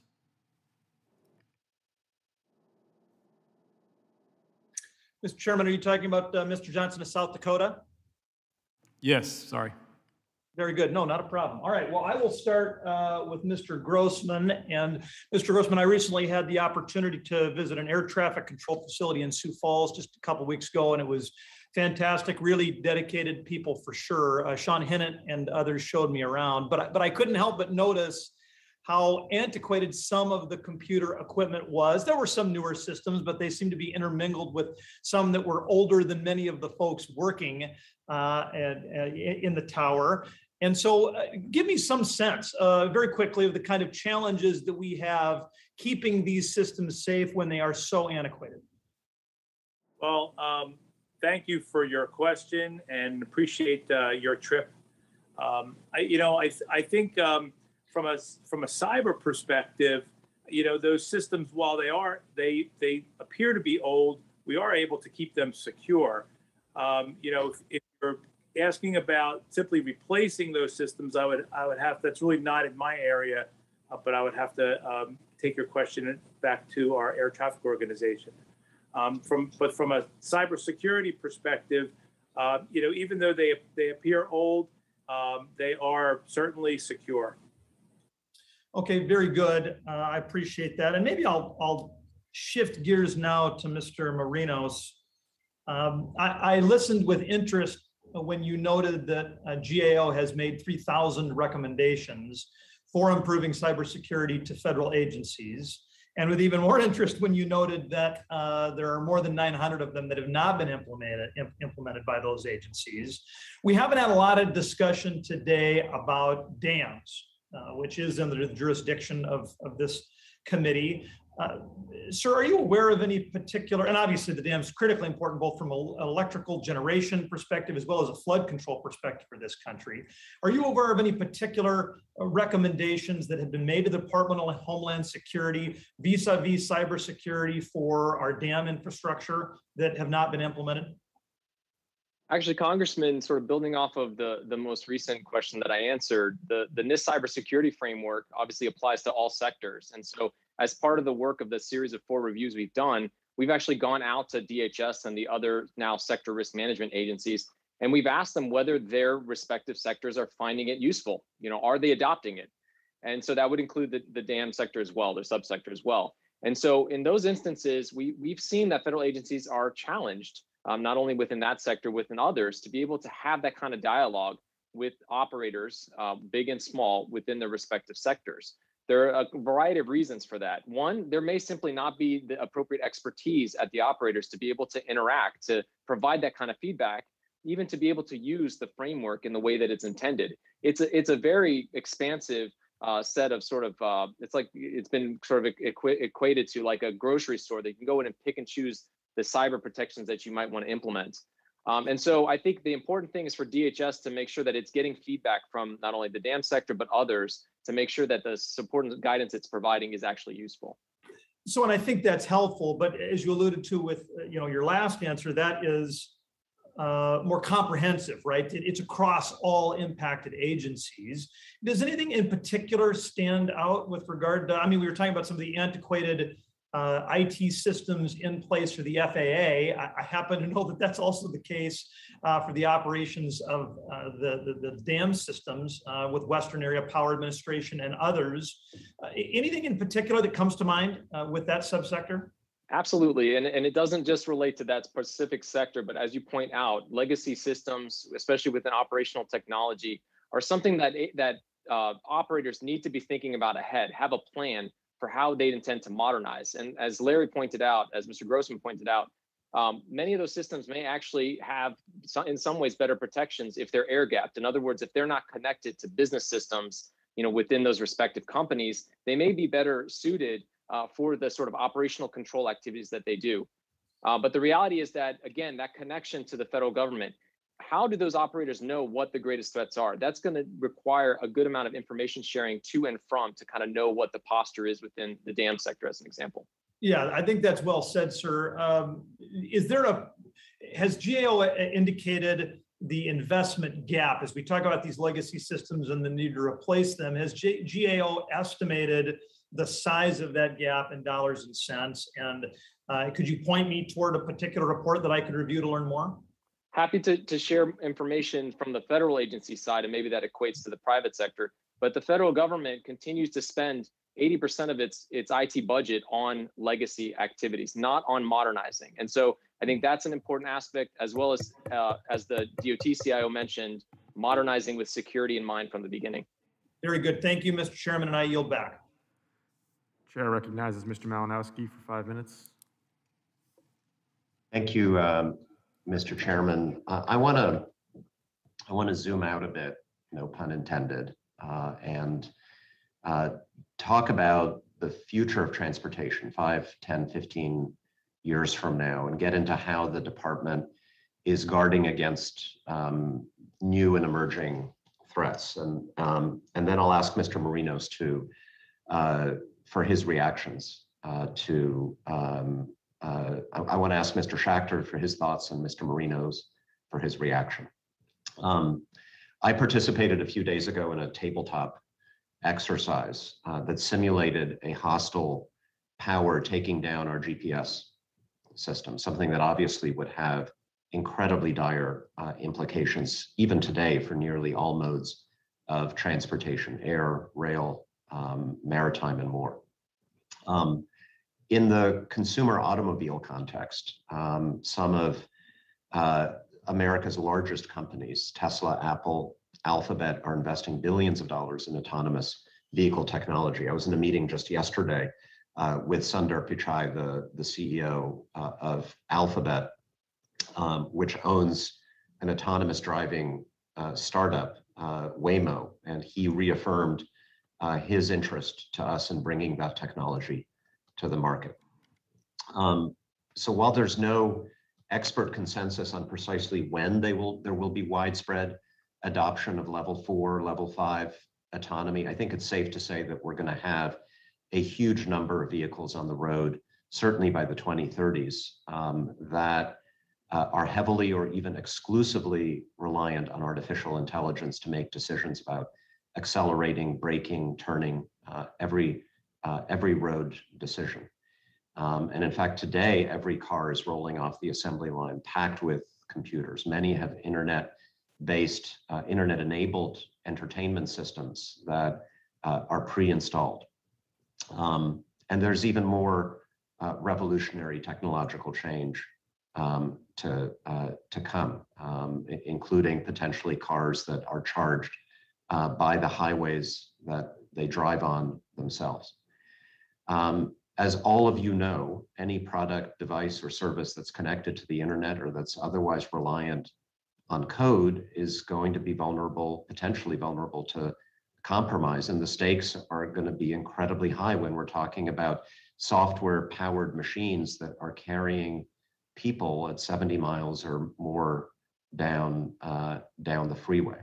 So, Mr. Schachter, recognizing your primary focus is on the internal IT management of the department, that you've only been on the job for a few months, and you're not personally writing the regulations related to autonomy or grid safety, I do want to ask you some big picture questions about how you and your colleagues are thinking about the threats that are around the corner. What cyber-related challenges does the department expect to encounter in 5, 10, 15 years when the technologies that we're just talking about today become mainstream? What's going to keep your successor up at night? And what, if anything, are you doing now to prepare? Well, thank you very much for that question. GPS and overall positioning, navigation, and timing are very important issues that DOT is studying in multiple places. The best example I can give you actually relates back to my experience in New York City, where we were one of the 3 national connected vehicle test locations through a Department of Transportation connected vehicle pilot program. And securely communicating with all of the test vehicles and standing up a security credential management system so that the vehicles were communicating for basic safety information like emergency braking, or even traffic signal phase warnings, like when you were about to approach a red signal. We wanted to be sure, and the federal government wanted us to be sure, that all of those transmissions were from authenticated actors, and nobody was spoofing actors and potentially causing harm to either the people operating vehicles or other road users as well. So that's a future technology that is not so far away, but certainly demonstrates the issue involved that you're referencing, that those communications need to be secure, and we need to know both on the transmitting and receiving end, they're from partners we recognize. I guess I'm out of time. I yield back. Chair recognizes Ms. Gonzalez Colon for 5 minutes. Thank you, Mr. Chair. My question will be to Mr. Larry Grossman. And the question will be, I just want to bring to attention that the FAA decision to utilize Section 804 to consolidate air traffic control operations in Miami for the Caribbean basin, which includes Puerto Rico, and our airports operate, San Juan airports operate with the 1970s technology. Yet the San Juan Flight Center handles more than 4,000 flights monthly, consisting all flights including arrivals, departures, and overflights for Puerto Rico, the U.S. Virgin Islands, the British Virgin Islands, and overflights from South America due to its 400-mile long airspace, which can take commercial airline an hour to transit through. And this is the same numbers of flights that Atlanta airspace covers from Charlotte to Savannah. So my question will be, while I understand that this has been done to consolidate operations and for cost savings, my concern is that what are the assurances that a cyber attack on the FAA facilities in Miami won't affect air traffic control operations in Puerto Rico? And what type of redundancies are put in place for smaller airports in rural and remote places should a larger air traffic control operations be affected by a cyber attack, considering that we got the international airport, but as well small airports around the island? Well, thank you very much for your question. I'm not, as I'm sure you know, I'm not responsible specifically for facilities consolidation, but from a cyber perspective, the protections that our air traffic control systems have are virtually identical, whether there is a facility is local or whether it's remote and managed through our secure communication protocols, which is a service that we obtain. But that service is the same whether the facility is, you're dealing with a local facility or a remote facility. The security parameters are the same. Mr. Grossman, you've been talking about aviation ecosystem, and with this concept in mind, what kind of training do airport and air traffic control workers get on cybersecurity? I can't speak for airport workers that are not, specifically employees or our contractors, but I can tell you that all air traffic controllers are required to take yearly security awareness training, and as are all our contract employees, contract tower employees, etc. Employees with sorry. We after the first hearing we got on this topic, some employees last month in the hearing said that they were conducting personal business on work computers or even personal cell phones that exposed the companies they worked for to cyber attacks. How can we ensure that the same does not happen at airports around the country or while airplanes are in the sky? I can assure you that that there is no personal business done on any mission critical system or service. Individuals government issued workstation that they get their email on, they are permitted to do limited personal use, and that is very limited. If someone needed to on their break time log into the bank or something like that. Thank you, Mr. Dorsey. If you mind, how often does DOT test its security controls as part of the risk management issues the OAG identify in 2021, and what does those testings include? And if we do have any operating agency experience a full cyber attack with different types of attacks? Thank you for the question, Congresswoman. We assess the department's areas in testing cybersecurity controls based on the NIST cybersecurity framework in 5 different areas. We determine whether or not the department is adequately testing security controls centered around identifying and managing risk, protecting its IT systems from a configuration management standpoint, from a identity access and management standpoint. The gentlewoman's time has expired. I'll be happy I'll be happy to provide you with an updated response on the record. Thank you. Chair recognizes Mr. Carbajal for 5 minutes. Thank you, Mr. Chair. The shortcomings in our nation's cybersecurity readiness are apparent, both in the public and the private sectors, as evidenced by the cyber attacks this year, including on the Colonial Pipeline and JBS Foods. We cannot leave ourselves vulnerable enough to allow bad actors to control essential infrastructure, such as energy supply, water management, supply chains, and public transit. Mr. Dorsey, as you noted in your testimony, your office has identified information security as a top management challenge in the Department of Transportation. But yet, the DOT has not resolved dozens of open recommendations by your office in the last year.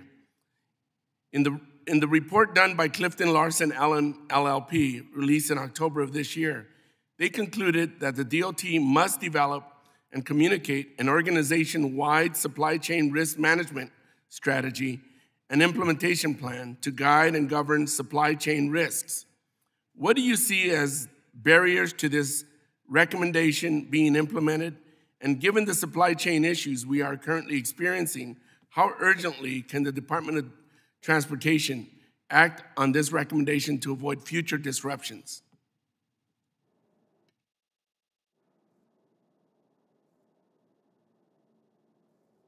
I think you need to get unmuted. Sorry. Thank you for the question, Congressman.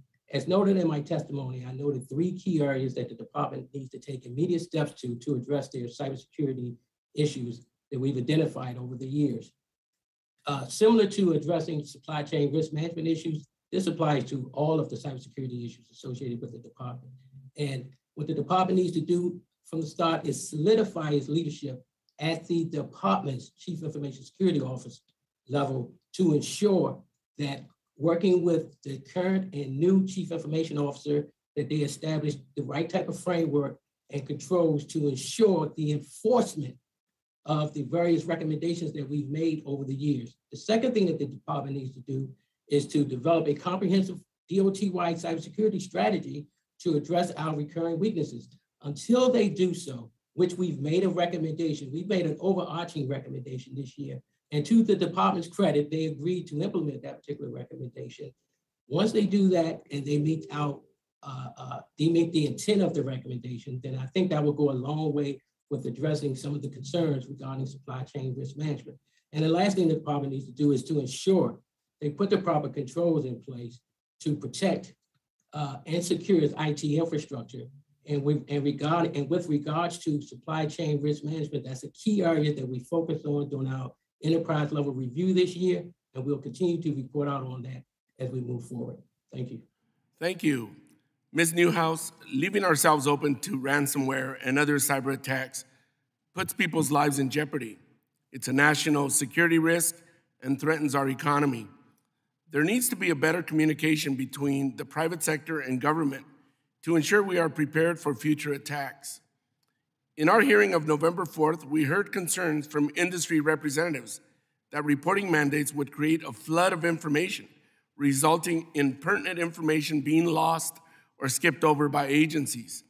What steps are being taken by the TSA to ensure reporting mandates are collecting and processing pertinent information in an effective manner? And 2, can you walk me through how TSA takes in reported cyber threats and then processes the data? Thank you, Congressman. I appreciate that. I'm very proud of the fact that we have continued robust engagement, a lot of engagement with a lot of stakeholders, including those who served on the panel the previous hearing. Particularly just myself in this past week, we've had executive level meetings with senior executives in rail and passenger rail on this very topic. We've received their feedback on what we call our draft security directives, and that better informed our definition of what we were looking for in terms of a reportable cybersecurity incident. We've made it more effective, less broad. So it is an actual or an incident that's reasonably likely to have a devastating impact on any of their systems. So it is also important to note that those reports go to what we call CISA Central. The Cybersecurity and Infrastructure Security Agency has a centralized operations center. Our directives mandate reporting of that information to CISA Central. Thank you. My time is up. I yield back. The chair recognizes Ms. Van Dyne for 5 minutes. Thank you very much. I want to thank all of you for being with us this morning.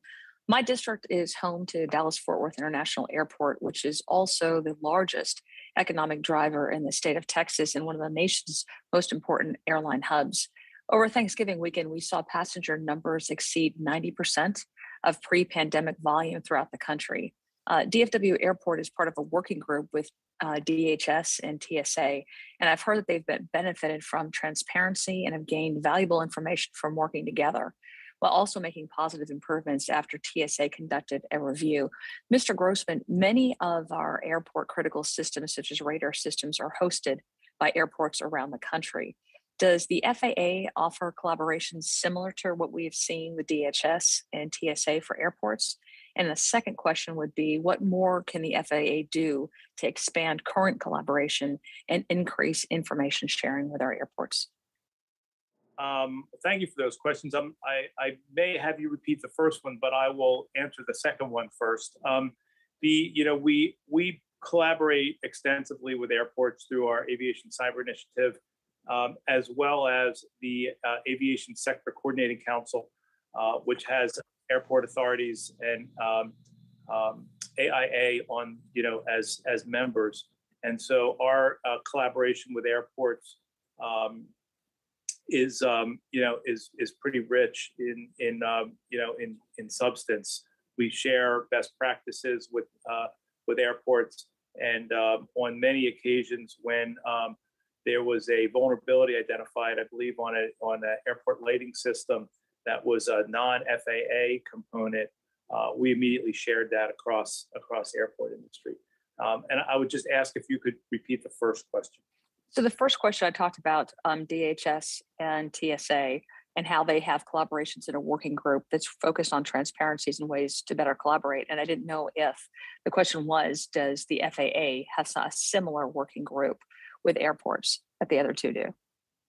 Well, we participate with TSA on the airports working group, and so. Okay. I've got a follow-up question for Mr. Grossman and for Victoria Newhouse. Everything that we have heard from airlines is that in 2022, that could be a record-breaking year in terms of traffic from Europe, Middle East, and South America, given the pent-up demand. So obviously, Omicron can throw a wrench into those plans, but CBP staffing for international arrivals is going to be critical and could be a significant pinch point if they're not prepared. So how is the FAA preparing for further disruptions in the system as we move closer to the busiest travel time of the year? Well, that's I apologize. That's not a cybersecurity specific question. I believe our staffing numbers are not going to be impacted by that. Okay, so are you expecting further disruptions or no? I'm not expecting any further disruptions. No. Okay, so there's no preparations being made then for the increased travel in 2022. Well, we're staffed for that increased travel. I guess I'm not sure. Okay. I'm not question specifically. Yeah. Okay. So, Ms. Newhouse, what is the TSA's plan to ensure checkpoints have proper staffing and wait times are minimized for passengers? Thank you, Congresswoman. We are leaning forward very heavily. As you may have heard from Administrator Pekoski over this past year, we have worked very hard to hire as many officers as we can. It's a very competitive labor market. But we are also focused on ensuring real-time reporting. We share that with our airline and airport partners daily and sometimes hourly to ensure any sort of issues in the system, whether it is equipment or personnel related, is addressed immediately.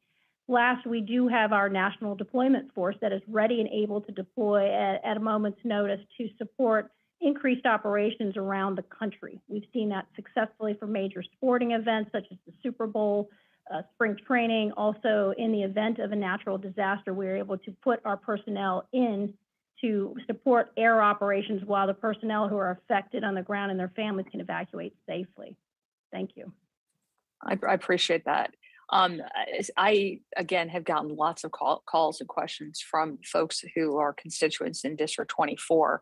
They travel a lot, and there's a lot of frustration that they are feeling like the lines are getting much longer, that there's fewer TSA folks working. So I just want to make sure that is a focus that you guys are working on. Thank you very much, and I yield back. Chair recognizes Mr. Lamb for 5 minutes. Thank you, Mr. Chair, and thank you to all of our witnesses. Mr. Dorsey, I wanted to start with you. I took from your testimony that while there are several sort of technological and purely cybersecurity issues at play here, there seems to be at the foundation kind of a personnel issue of maintaining consistent leadership in the key roles and keeping people in place and bringing people up through the system so that they understand it. And that's very similar to what I've seen on other committees dealing not only with cybersecurity, but also just kind of like talent or technology acquisition and implementation. And so it's not an easy problem to solve. I was just curious if in your work you saw any commonalities about why we were losing people, why we were failing to gain them in the first place, or any suggestions about how we could start to fix the personnel side of this. Thank you for your question, Congressman. Our assessments don't necessarily review what the workforce related issues are with respect to the department's cybersecurity posture. So I will not be able to provide you with a direct answer. What I will say is that I am very encouraged by the department's current chief information officer and the various discussions that I've had with him regarding the efforts and his plans moving forward with respect to addressing the workforce issues.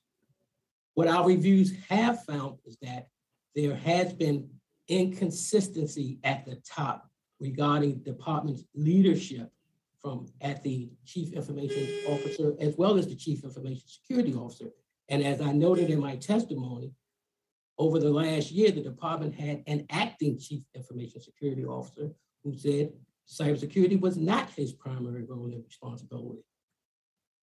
But what I will say is I am encouraged by the conversations that I've had with the current chief information officer, and I look forward to working with him moving forward. Thank you. I appreciate that. Thank you. Do any of our agency witnesses want to weigh in on this question? I mean, basically what I'm trying to get at is this is a common problem for us because obviously people with strong cybersecurity management backgrounds are also in very high demand in the private sector. So I don't know if you have any success stories or suggestions you could make to us about trying to put ourselves on a firmer footing here from a personnel perspective. Looks, is that the Mr. Schachter from DOT?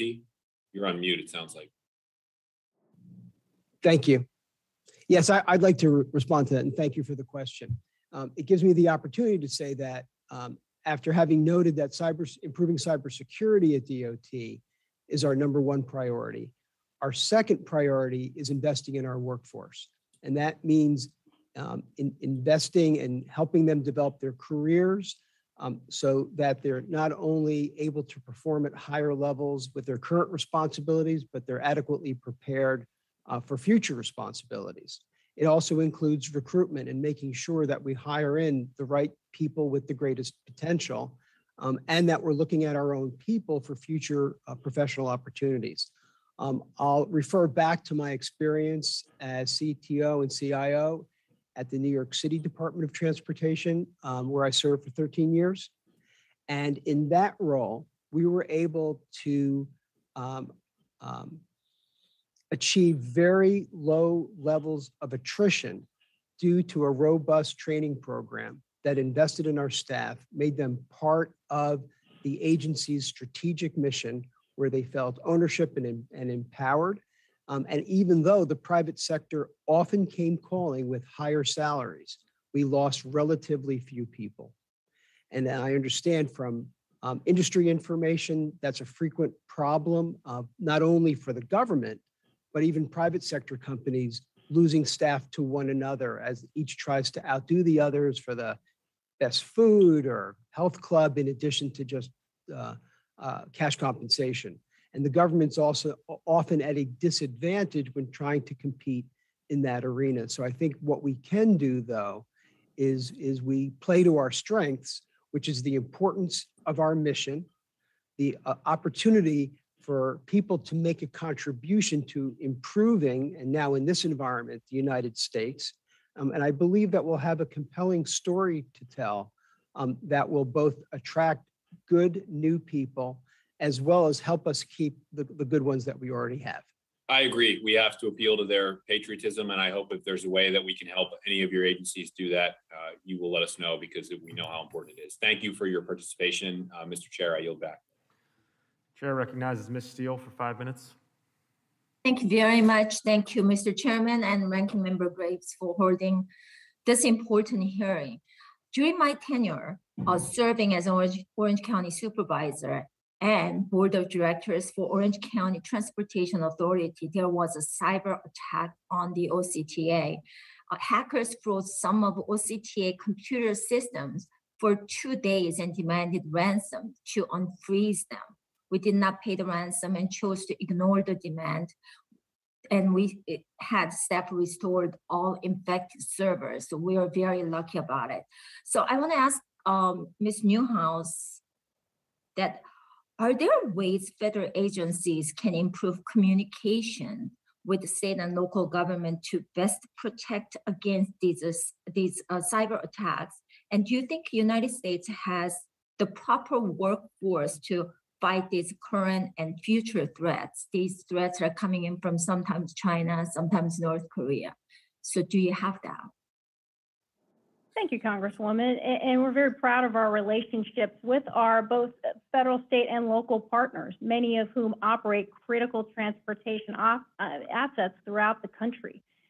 We have a very robust field operation now in place that focuses solely on surface operations. That's one resource that's available 24/7. Each region of our country, we've divided it up into 6 regions and has a responsible executive, an entire team of personnel ready to go to engage one-on-one. But you are absolutely hit it on the nail.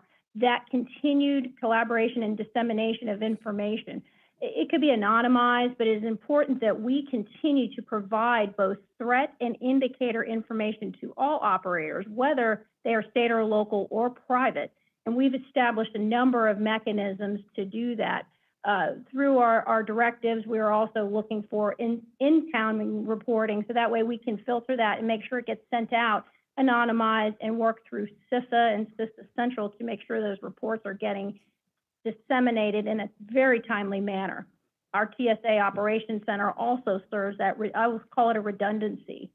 Third, we do have what I think are pretty unique information sharing cells within the United States government. We actually have groups of individuals, both for surface transportation and aviation, that can actually participate in daily threat briefings with the TSA. They can do it remotely from their locations. And that's another opportunity where we, again, provide that persistent information, both indicators, threat, and tools. We do also have, you point out that the nation state actors, CISA's security bulletins just recently as last week was issued, referencing a nation state actor. That's where TSA, the DHS enterprise works very closely with our U.S. intelligence community. We rely closely and heavily on their intelligence and assessments, along with our Federal Bureau of Investigation and other law enforcement entities. We do have the workforce in place in the United States government. I have a background in intelligence operations myself, and I can say with personal knowledge that we do have direct access to that intelligence and law enforcement information. Thank you very much for your detailed answer. Admiral, I have a question that, protecting against cyber threats is really critical for the Port of Long Beach and LA. Right now, we have a supply chain crisis, as is we have about 175 ships are waiting to unload. So it's very important.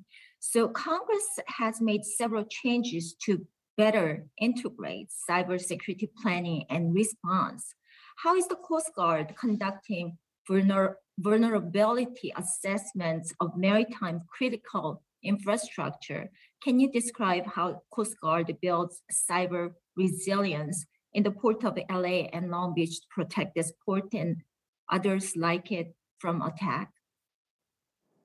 Congresswoman, the current supply chain crisis really highlights the importance of the MTS to our national economy and to our national security. And it really emphasizes the need to put proper protective measures in place, but then also be able to be resilient in response to attack. We've put together a comprehensive framework as the lead federal maritime regulator across the whole prevention and response framework to make sure that port communities and maritime critical infrastructure are able to prevent attacks, but then are able to respond and be resilient. The Port Security Grant Program is a key program for building resiliency into the ports. Through funding in FY21, we were able to fund 60 projects at about $18 million and provide key ports such as the Port of LA and LB the opportunity to increase their assessments. And I'm happy to follow up with a brief for you, ma'am, afterwards if desired. Thank you very much, Admiral. I have one more question, but you know what? I'm gonna just submit this question. Thank you. My time is up and I yield back. That concludes our hearing. I would like to thank each of the witnesses for your testimony today. Your comments have been insightful and helpful. I ask unanimous consent that the record of today's hearing remain open until such time as our witnesses have provided answers to any questions that may have been submitted to them in writing. I also ask unanimous consent that the record remain open for 15 days for any additional comments and information submitted by members or witnesses to be included in the record of today's hearing. Without objection, so ordered. The committee stands adjourned.